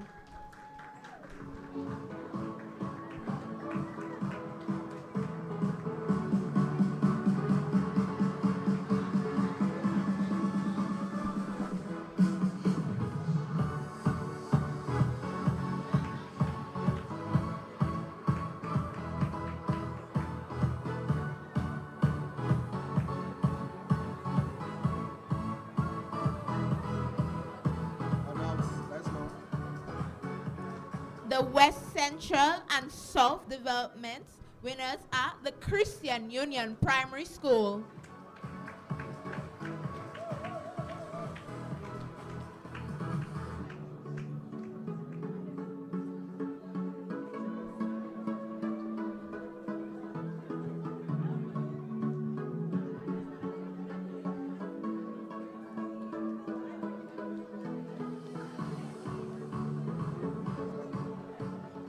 The East and Southeast winners are Mont John Primary School.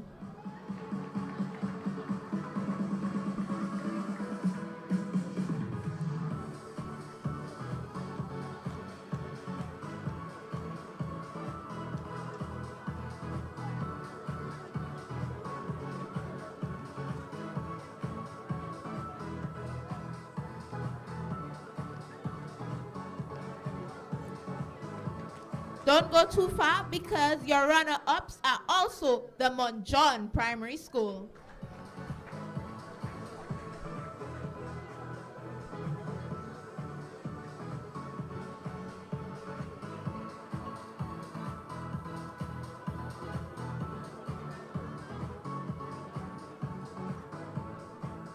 And the champions of the MBD Primary School's boys football is Dubla Colio combined.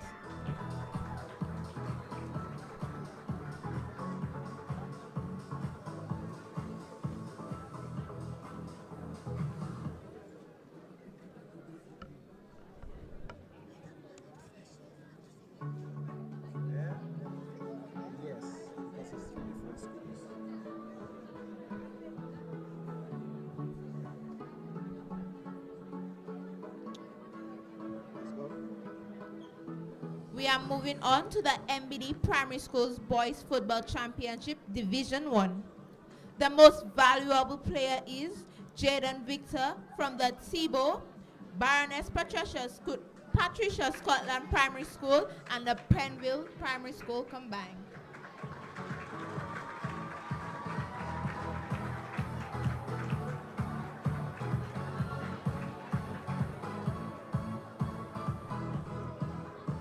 As we can see, he has graduated and now attends the Portsmouth Secondary School.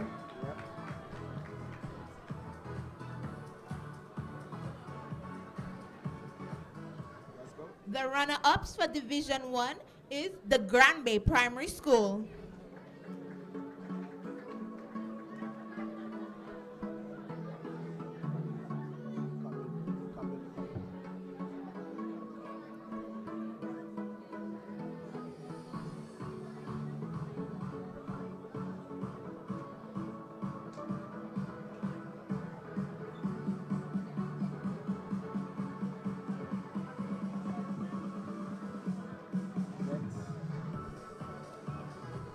And the champions of Division 1 is the Baroness Patricia Scotland Primary School, Thibault Primary, and Penville combined.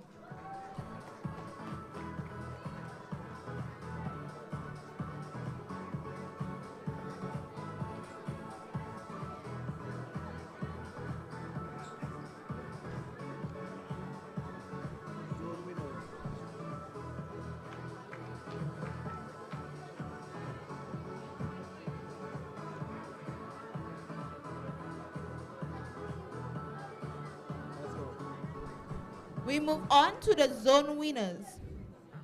Valley Central, we have the St. Mary's Primary School.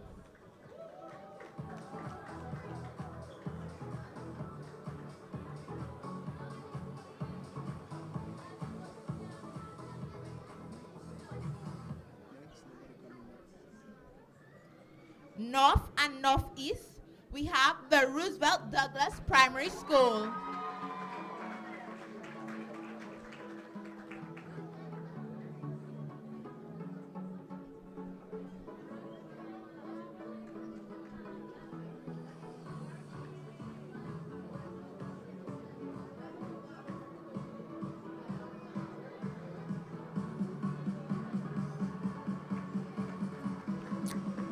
West, we have the Maho Primary School.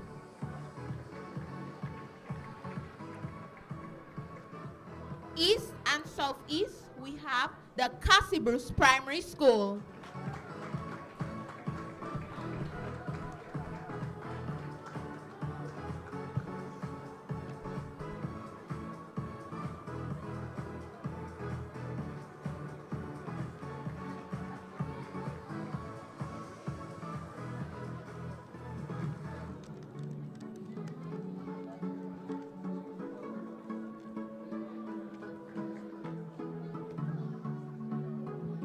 south and southeast, we have the Granby Primary School.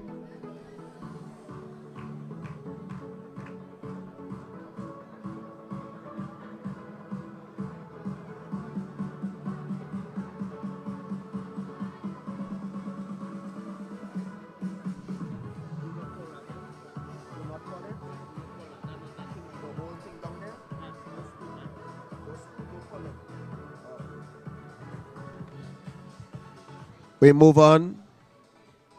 We move on to the secondary schools football.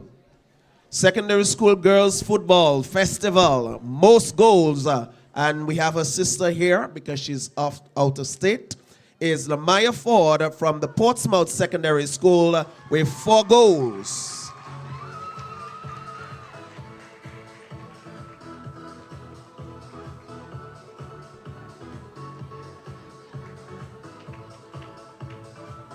Runners-up for the football festival among our girls is the Portsmouth Secondary School.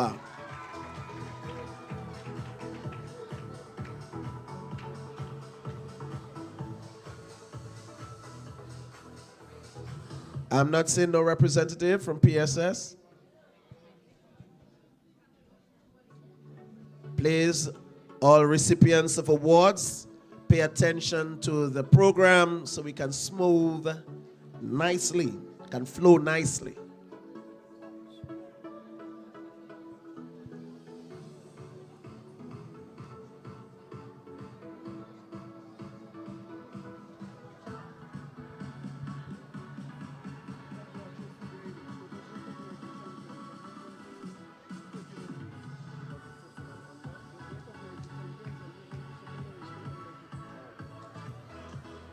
All right, and we just want to recognize the champions. We are not calling them up. We recognize them. That is the Cassie Bruce Secondary School. Put your hands together for them. All right, secondary schools 13 and under football championship. Most valuable player, Roxon Copel of the Cassie Bruce Secondary School.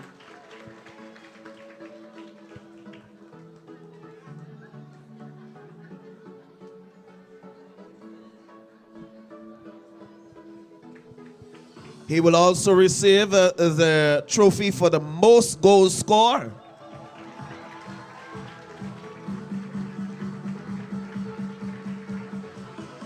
Zone winner for the 13 and under is the Portsmouth Secondary School.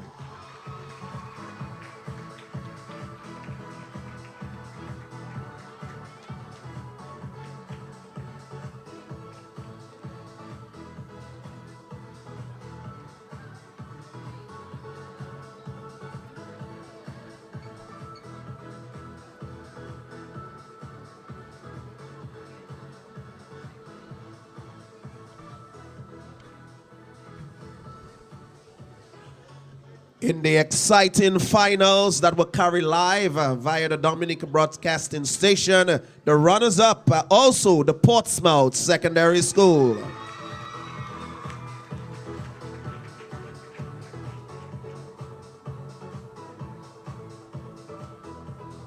And walking away as your champions were the athletes, the students, the players of the Cassie Bruce Secondary School.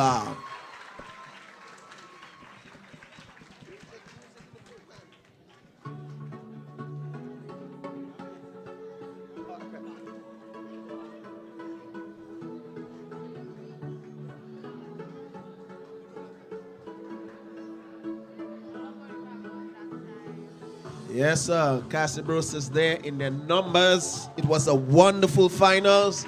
I watched it. This is something I encourage the sports division to continue doing, bringing their games live. Secondary schools under 15 football championship. Most valuable player, Taran George of the Cassie Bruce Secondary School. When it comes to football, Cassie Bruce rules.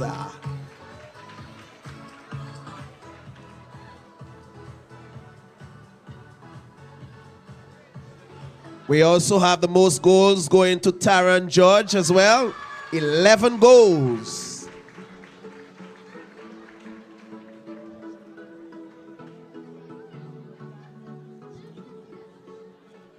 Champion, Cassie Bruce Secondary School.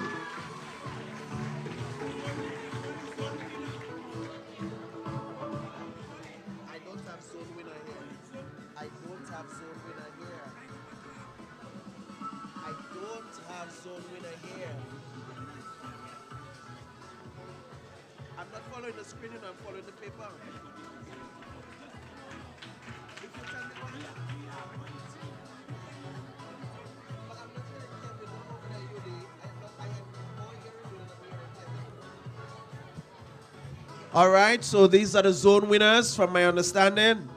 Congratulations to them. Champion now? Yes.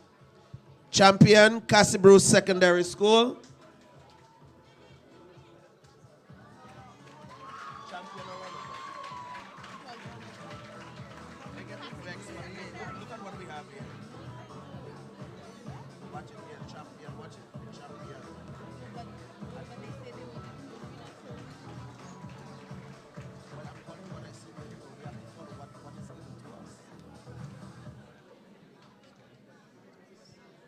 Runners up is the St. Mary's Academy.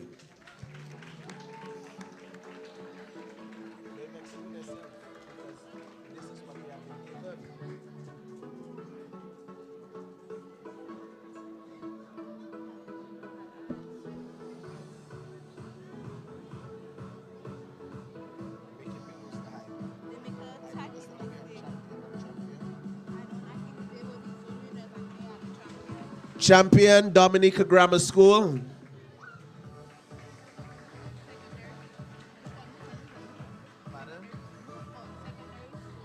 Secondary Schools under 17 football championship.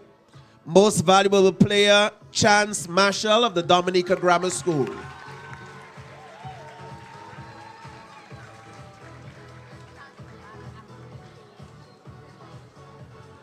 We were told that Chance had an accident, and so we want to wish him a speedy recovery.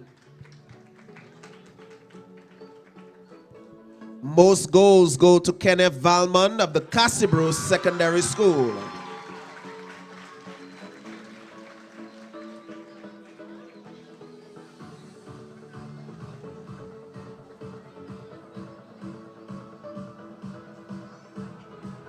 Zone winner, Dominica Grammar School.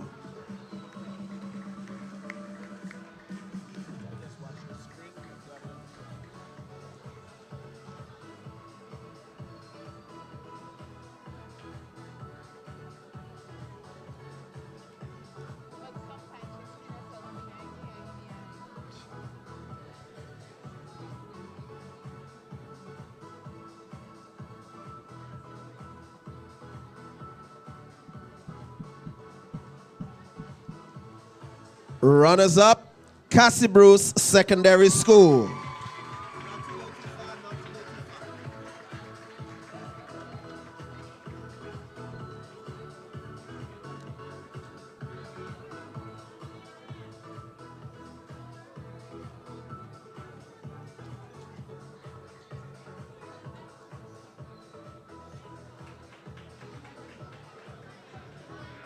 All right, let's take the picture again. You want it?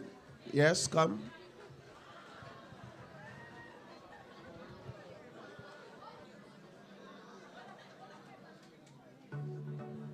The boys came here for their candid moment, so we don't want to rob them of that.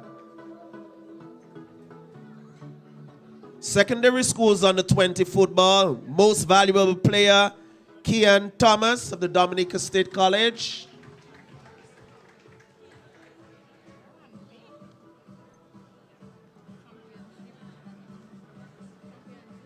Champion School, Dominica Grammar School.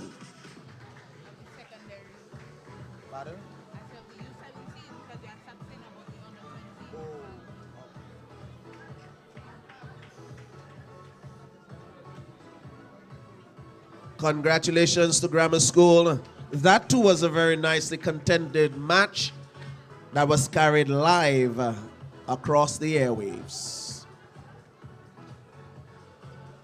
All right, we now move on to the secondary school under 20 football. The most valuable player, if memory serves me correct, he is now on a scholarship somewhere in the U.S. That is Kean Thomas of the Dominica State College. He has his good friend here to receive it on his behalf. He will also receive the award for most goals.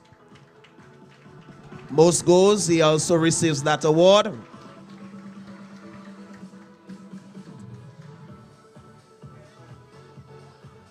Zone winners. In Zone A, we had the Dominica Grammar School.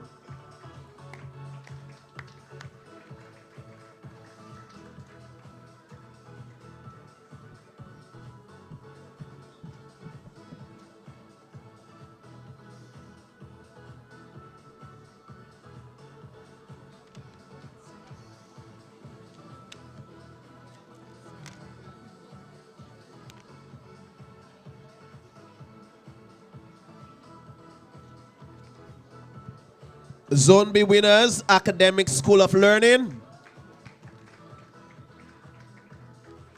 Do we have a representative for academics?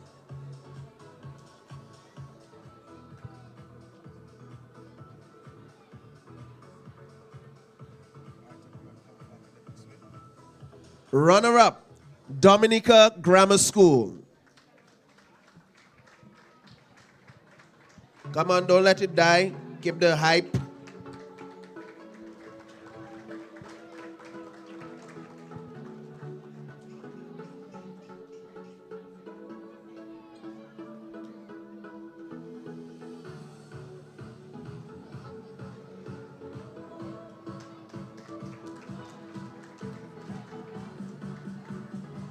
And your champion team comes from the Dominica State College A team.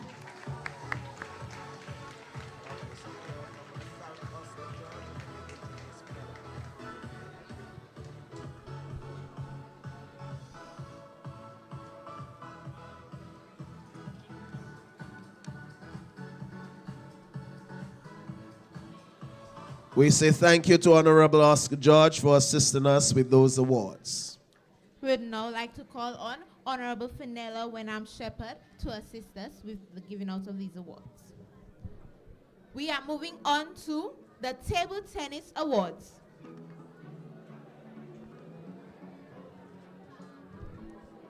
In primary school table tennis festival, the zone winners female are East Siniku Primary School.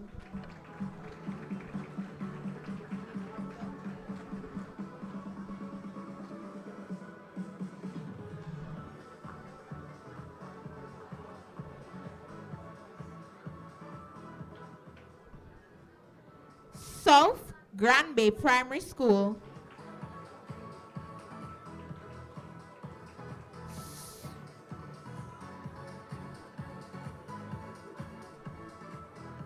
Southeast.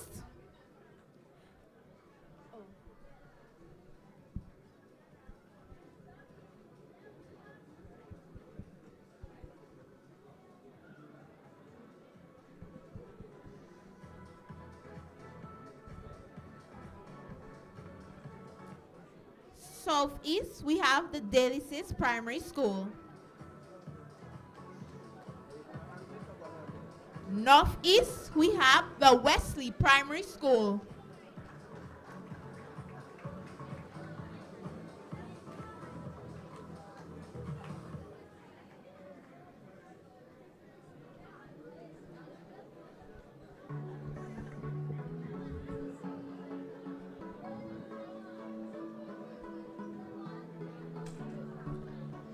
North A, we have the Penville Primary School.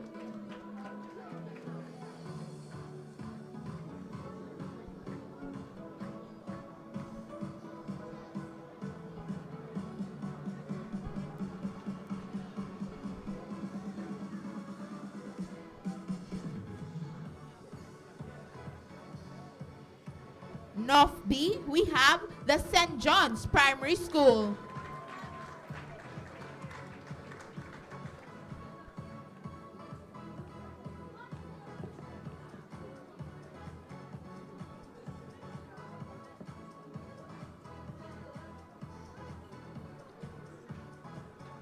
Southwest, we have the Girardel Primary School.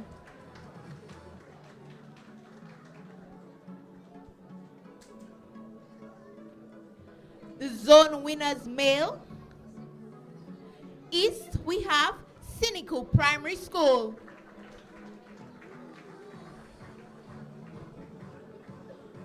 Sorry, we'll go back to the female. For Southwest, we have the Girardel Primary School.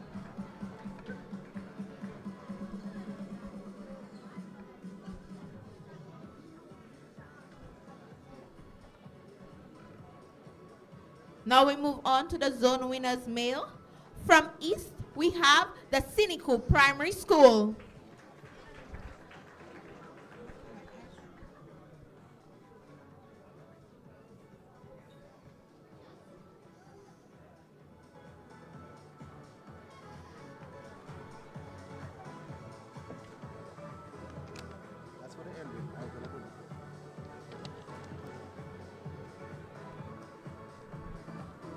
South, we have the Grand Bay Primary School.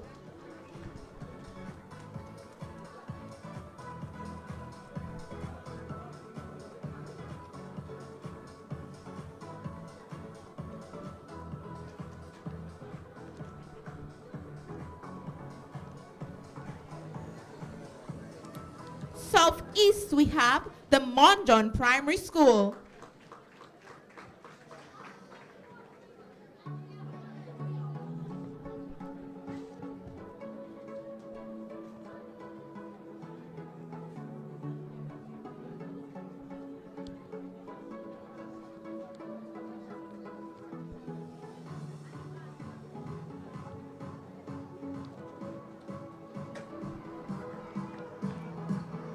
Northeast, we have the Will Strathmore Stevens Primary School.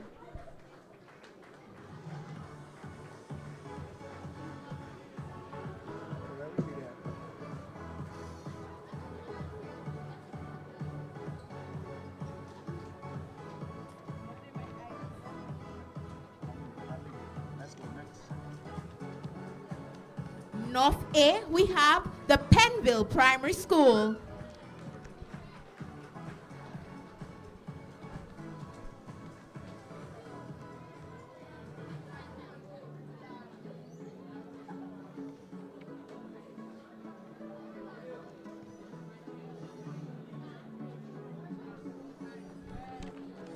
North B, we have St. John's Primary School.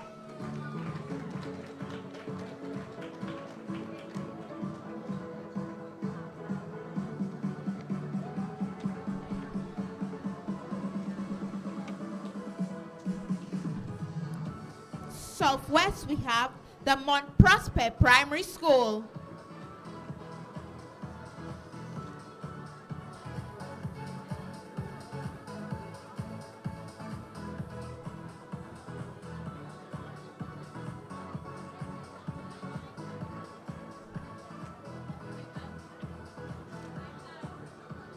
We move on to the primary school's table tennis open singles championship female. The runner-up is Sarah Dubois from the Penville Primary School.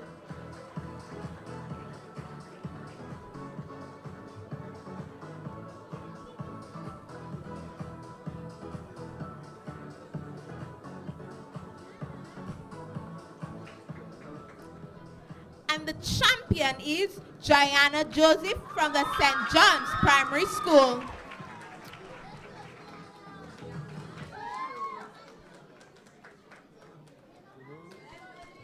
We move on to primary school's table tennis open singles championship male.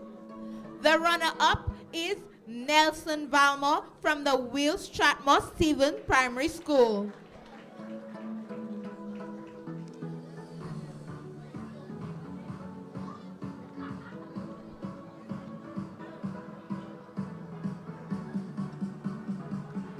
champion is Messiah Gasper from the Will Strathmore Stevens Primary School.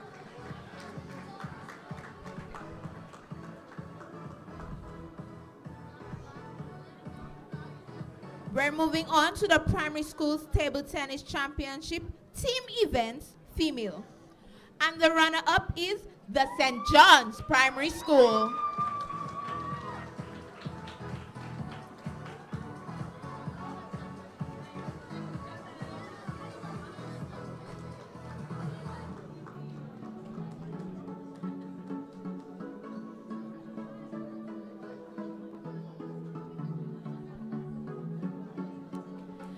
And the champion is the Delicis Primary School.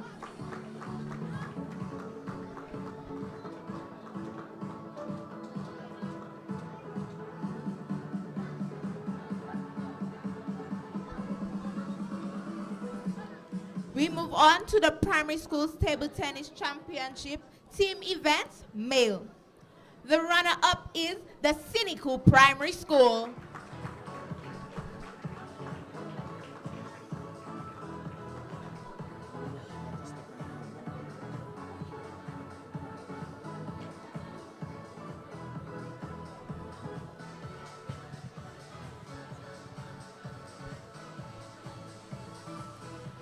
And the champions are the Will Strathmore Stevens Primary School.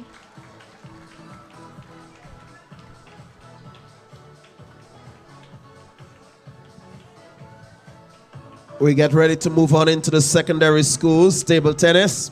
Secondary schools table tennis under 14 female. Runner-up, Portsmouth Secondary School.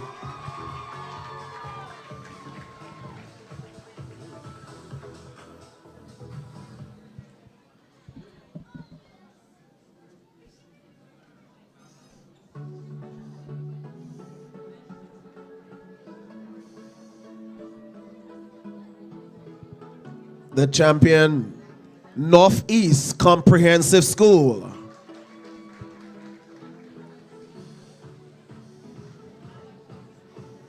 Come, we're losing the hype. We have to keep the hype going.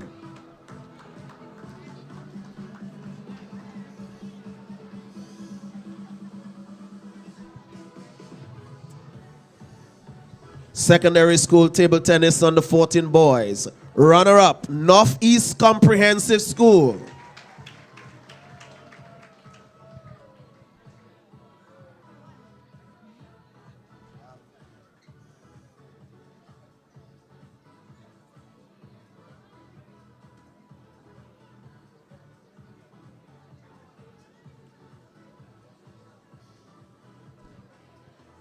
Well, Northeast came well prepared because they also took the championship trophy as they had two teams in that event.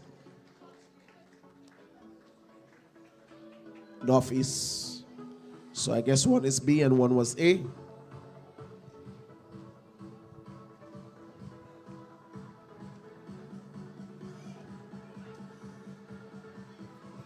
Secondary school table tennis under 16 female. Runner-up, Cassie Bruce Secondary School.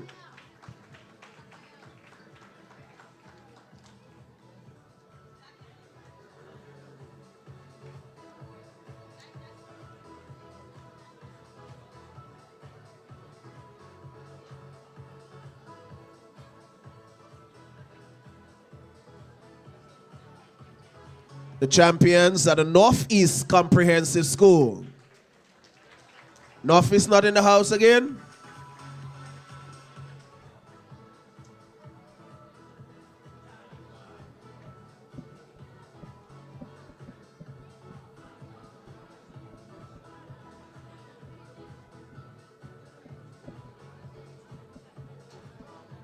Under 16 male runner-up, the Portsmouth Secondary School.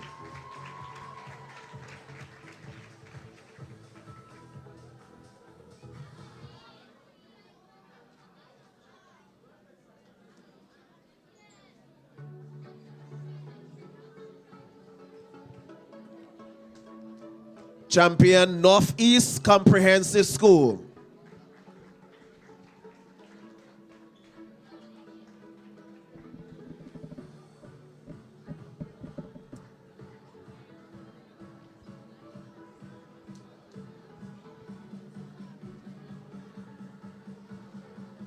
Under 20 female runner-up, Portsmouth Secondary School.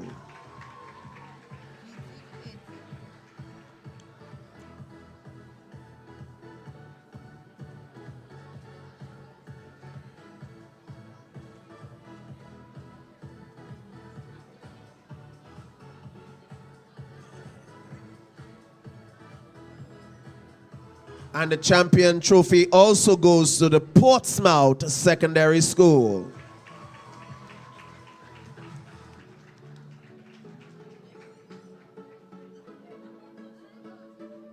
Under 20 males, runner-up, Isaiah Thomas Secondary School.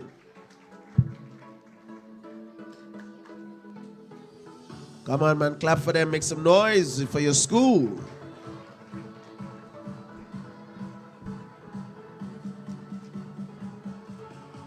The championship trophy will go to the Portsmouth Secondary School.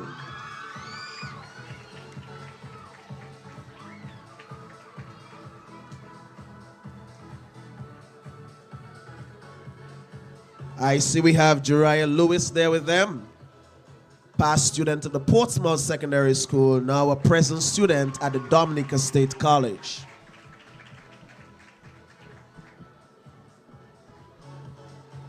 Open singles female, the runner-up is Elise Charles of the Northeast Comprehensive School.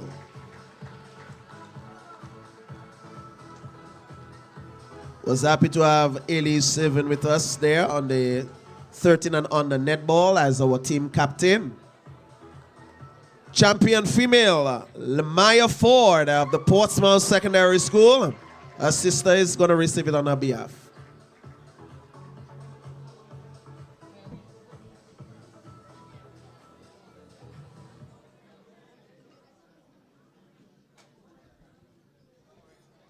Open singles male, runner-up, Wilfrandy Diaz of the Portsmouth Secondary School.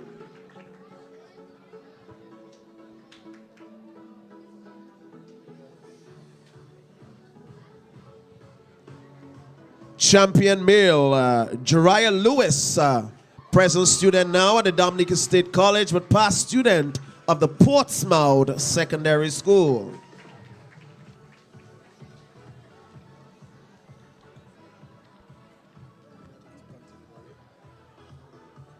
Secondary schools table tennis mixed doubles.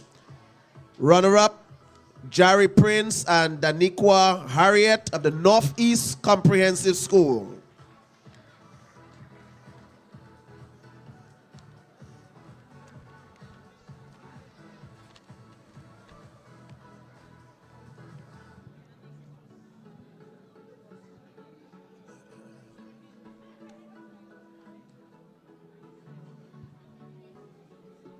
Champions for the mixed double, you have Lemaya Ford and Jeriah Lewis of the Portsmouth Secondary School.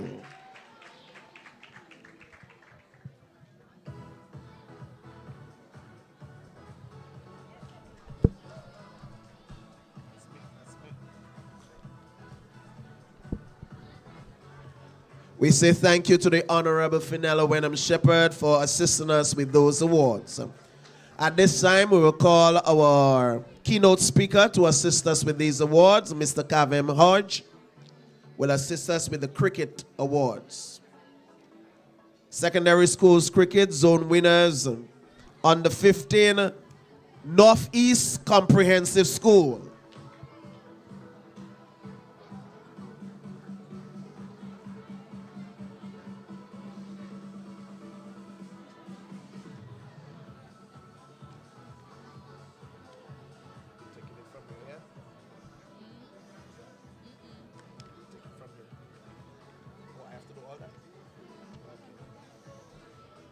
Runner-up, Cassibrew Secondary School.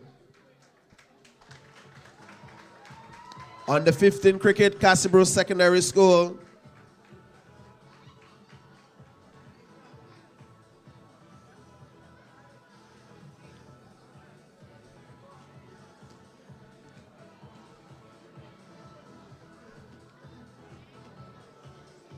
The champions are the Northeast Comprehensive School.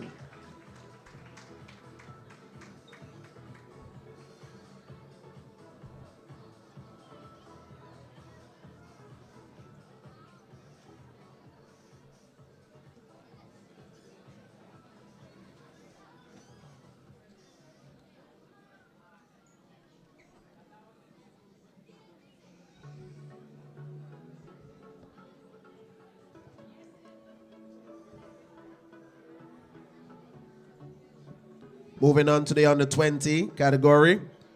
Winner of the zone is the A team from the Dominica State College.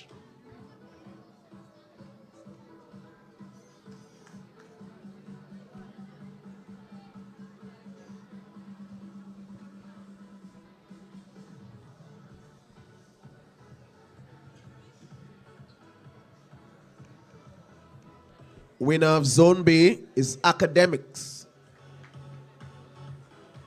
Still don't have. Runner-up, Dominica Grammar School.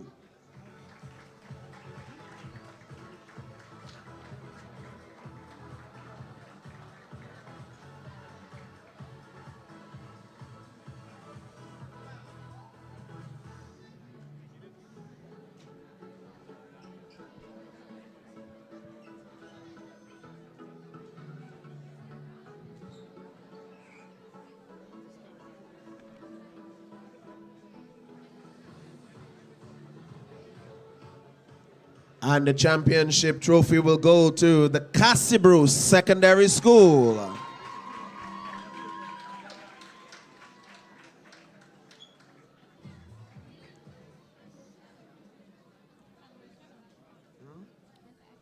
Yes, go ahead.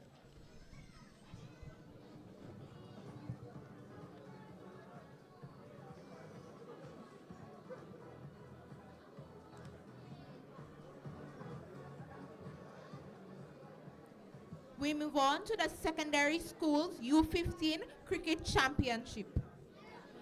Best wicketkeeper, Dojon Benjamin from Cassibru Secondary School.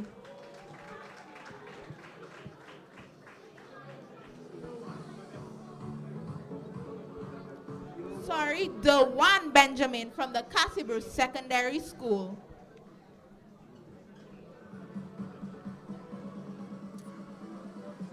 Most wickets, Kellan Christmas from the Northeast Comprehensive Schools with 15 for 55.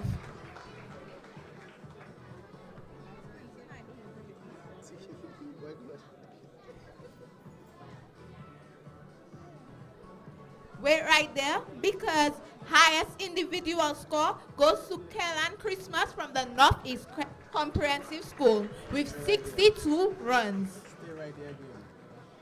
And stay right there again, because highest aggregate goes to Kellan Christmas from Northeast Comprehensive with 107 runs. And again, best all-rounder goes to Kellan Christmas from Northeast Comprehensive School, 107 runs and 15 for 55. Centurion Kenny Valmont from the Cassibru Secondary School with 107 runs.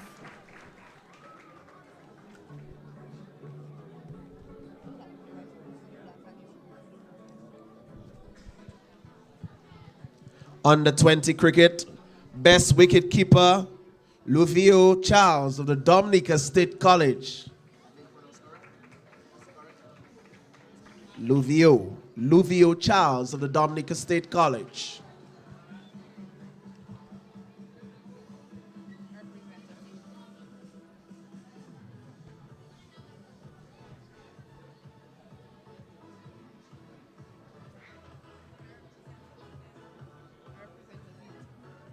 That's a representative.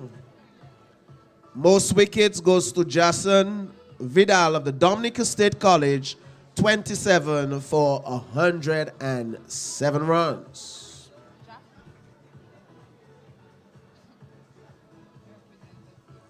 Yes, he's representing his school here today by taking the absentees awards. Highest individual score goes to Kenneth Valmon of the Cassibru Secondary School. He made 108 runs.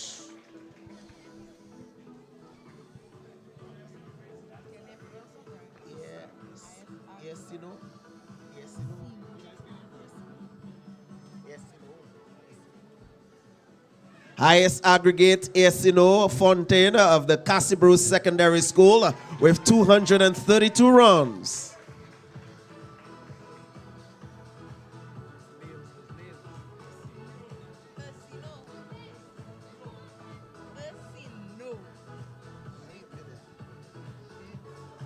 Best runner also go to Esino Fontaine of the Cassibru Secondary School, 232 runs and 10 for 88 runs.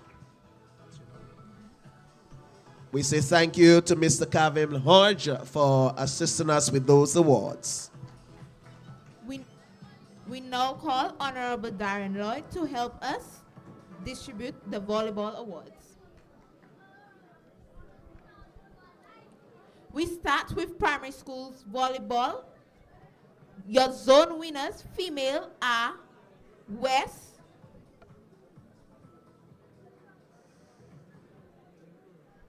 Caleb Laura Primary School.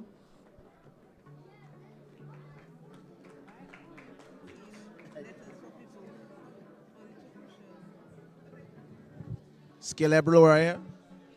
Caleb Laura, are they here? No?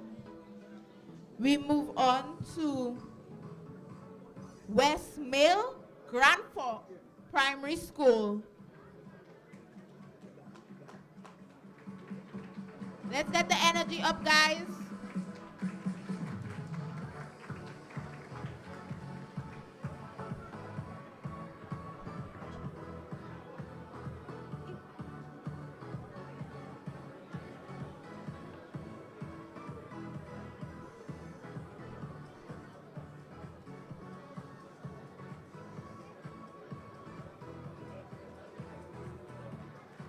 North female goes to the Penville Primary School.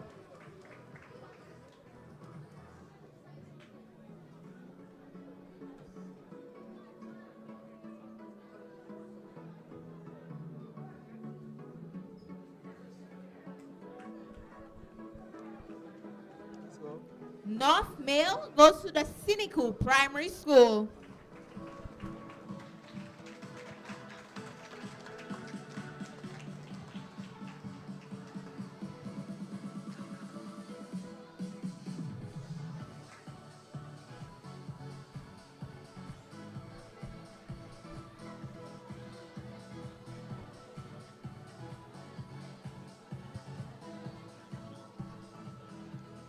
Zone E female goes to the Caleb John Laura Primary School.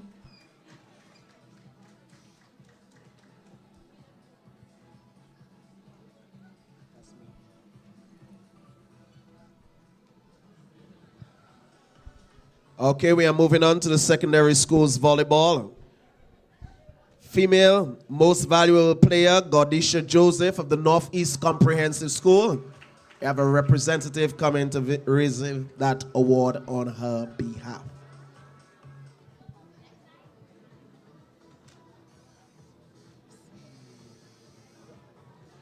Zone A, female winner, Dominica State College. Volleyball, Dominica State College.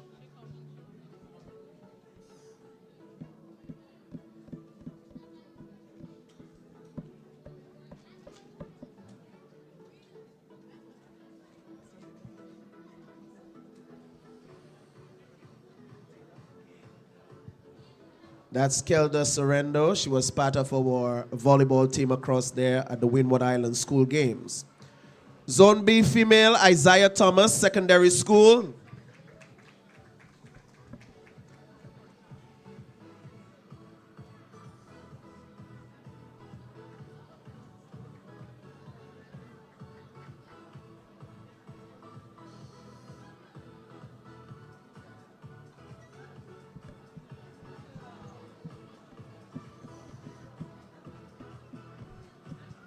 Runner-up female, Isaiah Thomas Secondary School.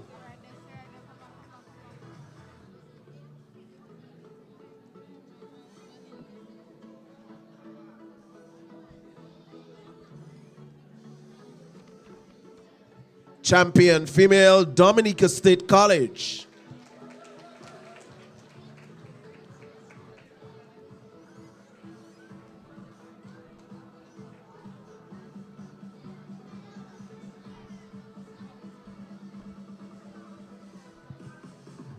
Volleyball male, most valuable player, Amani Francis of the Dominica State College.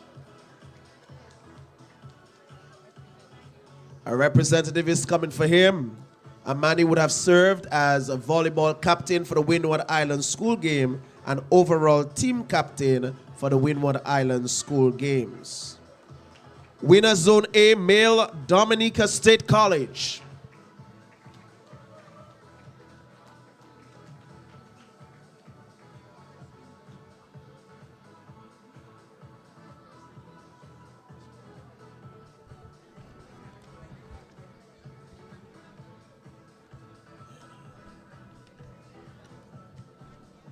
Winner Zone B, Isaiah Thomas Secondary School.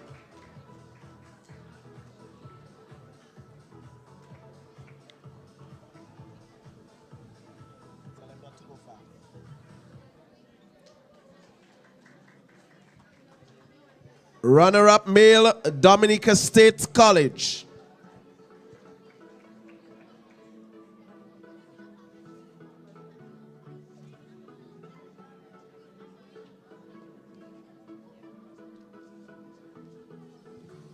We're losing the energy, folks. Bring back the energy.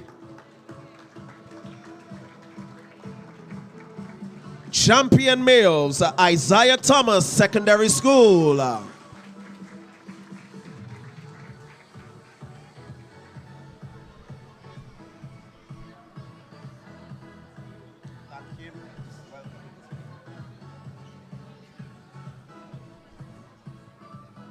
Thank you, Honorable Darren Lloyd.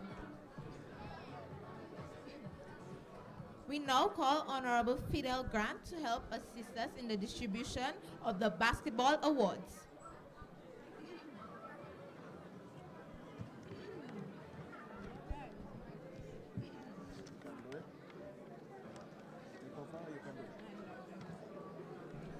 We start with secondary schools basketball with the U15 Basketball Festival for females. The most valuable player is Ricara Prescott from the Cassibru Secondary School.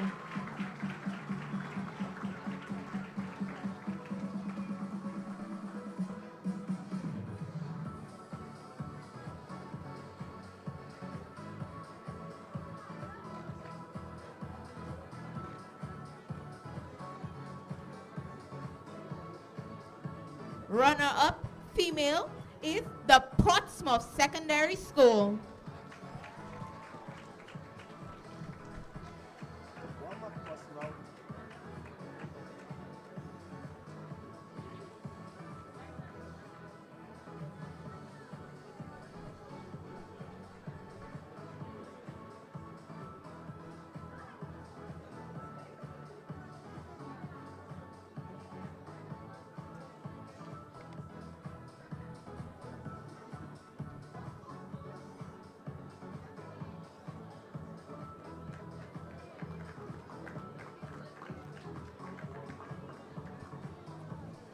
And the champions of the U15 Basketball Festival is the Cassibru Secondary School.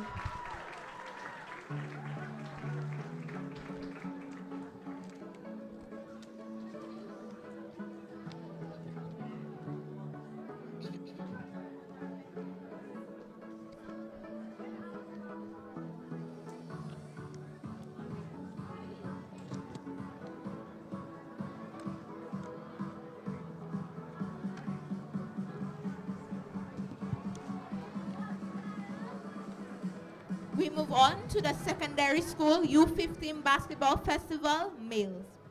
The most valuable player is Mariano Blanc from the St. Mary's Academy.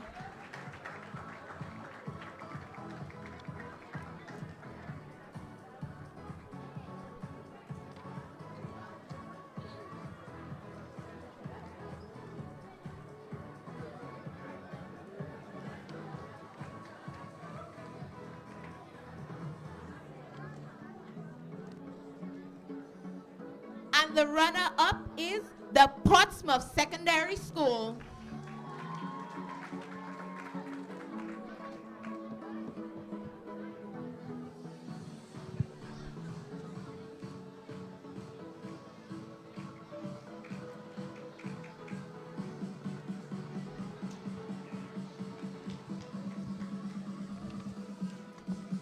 And your U15 champion basketballers are the St. Mary's Academy.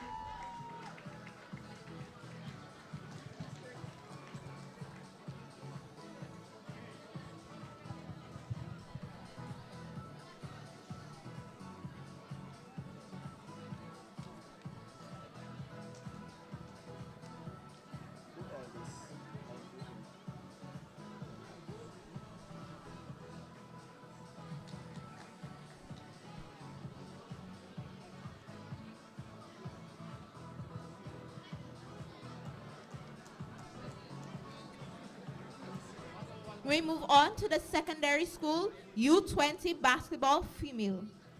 Your most valuable player is Delicia Julian from the Convent High School.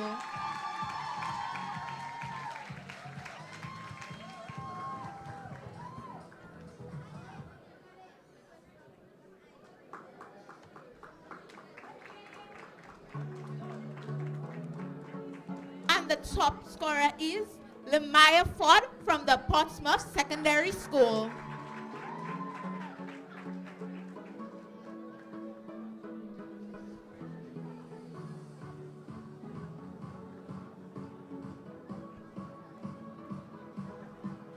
And the zone winner is the Convent High School.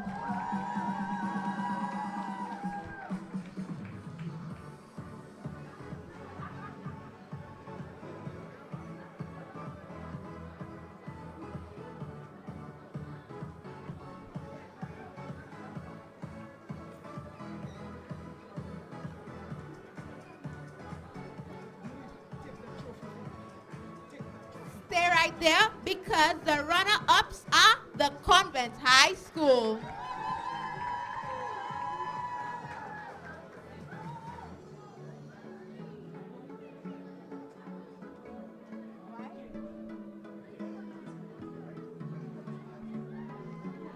And the champions of the U20 basketball female is the Portsmouth Secondary School.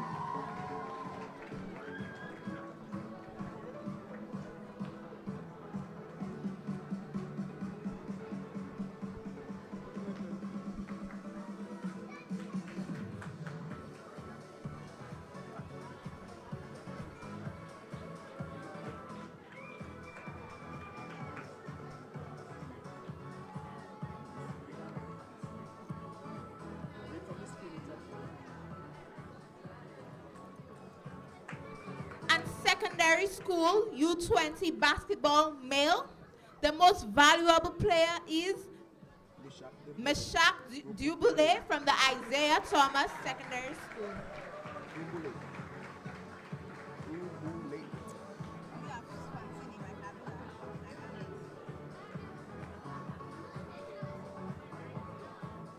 And stay right there because our top scorer in the U20 basketball is Meshach Dubule from the Isaiah Thomas Secondary School. And the runner-ups are Isaiah Thomas Secondary School.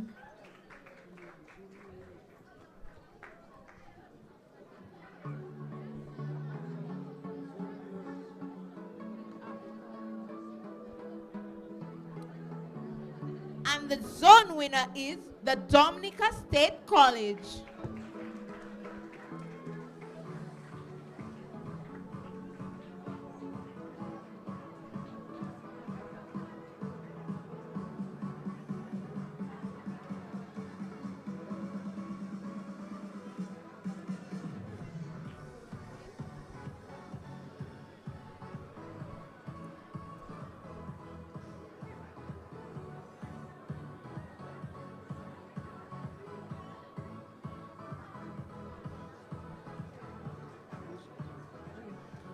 And the champion is the Dominica State College.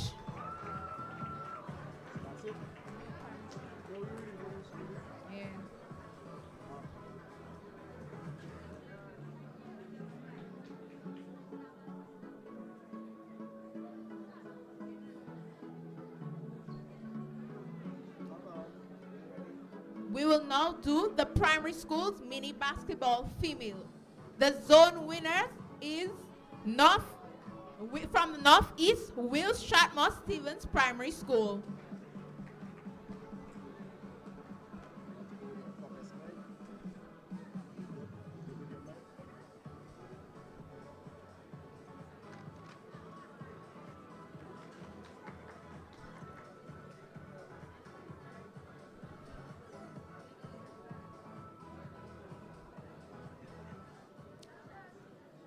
South, we have the Mont John Primary School.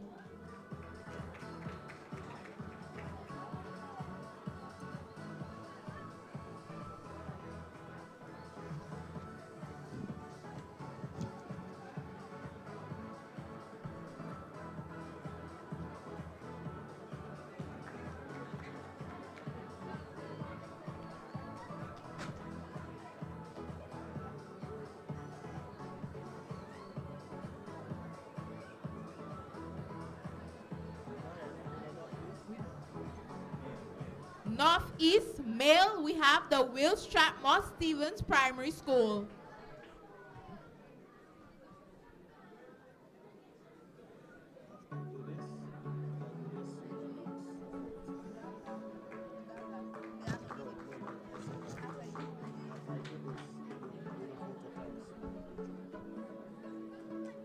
And South male, we have the Mont John Primary School.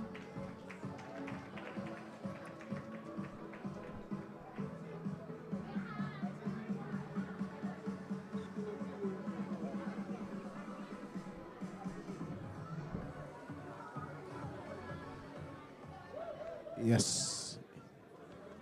Yes.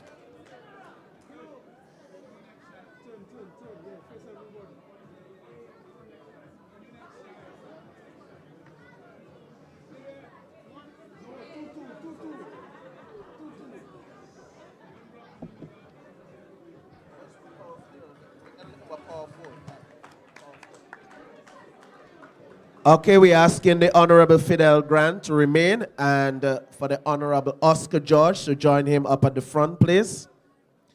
The sports division is pleased to announce that this year we are adding an additional award. And this award is going to be presented to the top primary school and the top secondary school. Those that have been put forward for the School of the Year in Sports Primary School nominees are Siniku Primary School.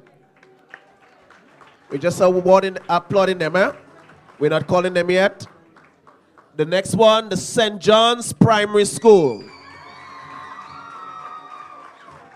And lastly, among the three nominees, we have the Will Stratmore Primary School. And the winner is, over to you, Honorable Oscar George. He's opening to go announce.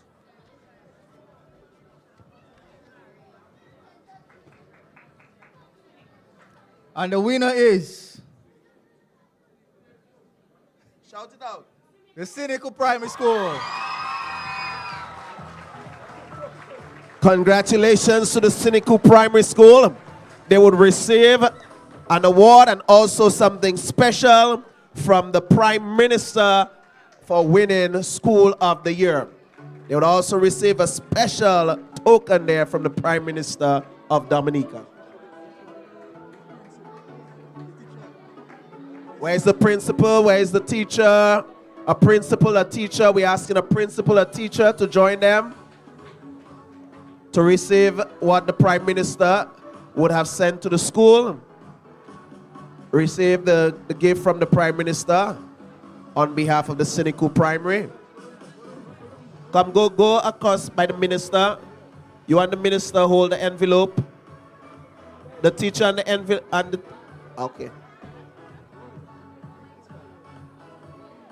All right then.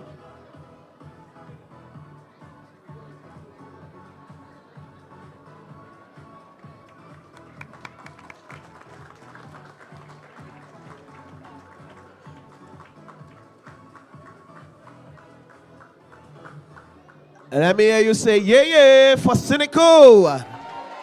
One more time. All right, congratulations to the Cynical Primary School. All over Dominica, we have talent. All over Dominica, there is talent. We move on to the secondary school. Who are the nominees for the secondary school? We have the Cassie Bruce Secondary School. Make some noise. We have the Northeast Comprehensive School. Are you there? And today, could it be going to the Portsmouth Secondary School? Your guess is as good as mine as Honorable Oscar George come to announce the winner. And he's breaking it. It's breaking, it's breaking, it's broken. It's going to be spoken now. This is a tight one. He said this is a tight one. A tight one. Who is it? The Cassie Bruce Secondary School. Yeah, yeah. Cassie Bruce, come on up, man. Cassie Bruce still sitting down. You are the champions. The champions. They too will also be receiving a special gift there. Compliments the Prime Minister of Dominica. Do we have a teacher with them? The principal, a teacher, the principal. With the students, please. Okay, the head of department in sports is here. All right. Is that person at the front, Mr. Yuri? He's coming, he hasn't reached yet. Okay. Look, he's coming. Look, this one. Yes. Hey, Cassie Bruce champions. Do we have the champion song? Where the champion song? You can't find that for me now? Look for it, man. That is the song we need playing right now. Champion. Let me hear you say champions. Yes, man. In order for you to win this award, people, participate in all the sports division activities. Participate. Because you see, not coming only with an award, it's coming with something from the Prime Minister. Yes, that you can use. So you have to participate in all the awards. Come on, do the dance. Do the dance as you go in, Cassie Bruce. Do the dance. Do the dance. Do the dance. Thank you, Honorable Oscar George and Honorable Fidel Grant, for your assistance. Champion. Champion. Champion. Oh, yes, Cassie Bruce did it in a big way. Honorable Oscar George said that one was a tight one. Tight one. Participate in all the sports division activities for this academic year. Don't miss out. Don't miss out. Neither in the primary, neither in the secondary. Do not miss out. At this time, who do we call my host?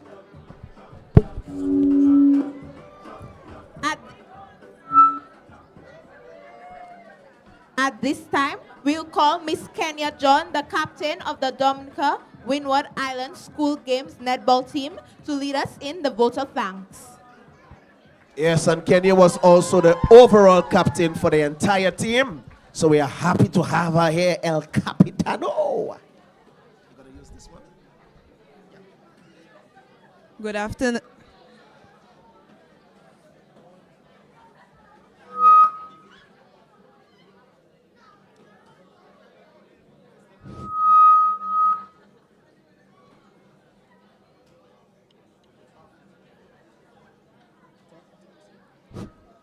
Hello. Good afternoon, everyone.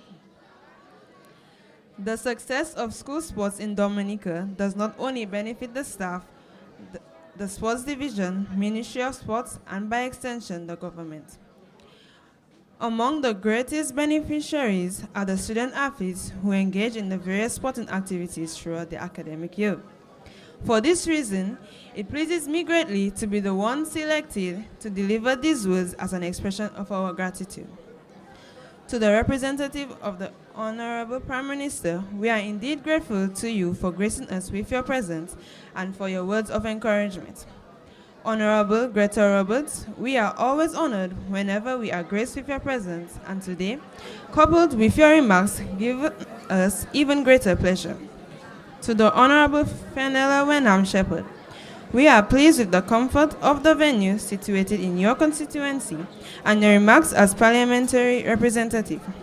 They both made us feel truly welcome and trust that your constituency will be considered for hosting for future ceremonies for the School Sports Awards. To the Honorable Oscar George and all the other members of Cabinet, taking your time off your busy schedules to honor our achievements has surely inspired us for greater heights. Your efforts and sacrifice are indeed appreciated. To you, Mr. Shillingford, today's award ceremony was a testament to your continued efforts in treating us students, athletes as special. Our palates have been wet and we are inspired to achieve even greater things. Therefore, we say a resounding thank you to you and your staff since you spare no effort towards our development. Mr. Kavem Hodge, we are not merely expressing our gratitude to you for your presence and wonderfully delivered keynote address. Like us, you were once a student athlete and now you're a sports ambassador, having reached the highest level there is in your sporting choice. That alone is enough to inspire us. Therefore, we say thank you twice. Thank you and thank you. To the various contributors to today's program, I say thank you on behalf of those of us in the audience and the authorities to whom you have volunteered your services. As we reflect on today's theme, honoring achievement, inspiring greatness, we are reminded of the many contributions that we made towards our development and participation in sport during the academic year 2024 to 2025. These contributions were made by various organizations, officials, entities, government departments, and individuals. As I express the sentiment of gratitude, I direct your partial attention to the screen for a glance at the list of many contributors. To the management of the American Canadian School of Medicine, we say thank you for allowing us the use of your facilities to complement the quality nature of today's prize-giving ceremony. As I end, I say a special thank you for the opportunities granted to us and those who embrace the opportunities. So to our coaches, teachers, principals, and parents, we say thank you, and I trust by our expressions of gratitude, among other reasons, you would continue to afford us such opportunities as we could be a part of ceremonies for this sort in the future. I trust that as I make my way off the stage, no one has been left out, including our Masters of Ceremony. However, if pre-adventure I did, I pause again to say a big thank you to one and all. I thank you. And we say thank you to the one who gave us the voter thanks, Ms. Kenya John. Thank you very much. At this time, we're going to invite you to go to the university canteen, where you'll be served some light refreshment. We thank you for your participation in this year's 30th Annual School Sports Awards. Okay, hold on. Please hold on. We would like to allow our honorable ministers to leave first. Can you assist us there, sports division staff? Tell the students to hold up. They hold up, and allow the ministers to go through first. Okay? They said they can go ahead. The minister said that's okay. Let them go ahead. Thank you for being here.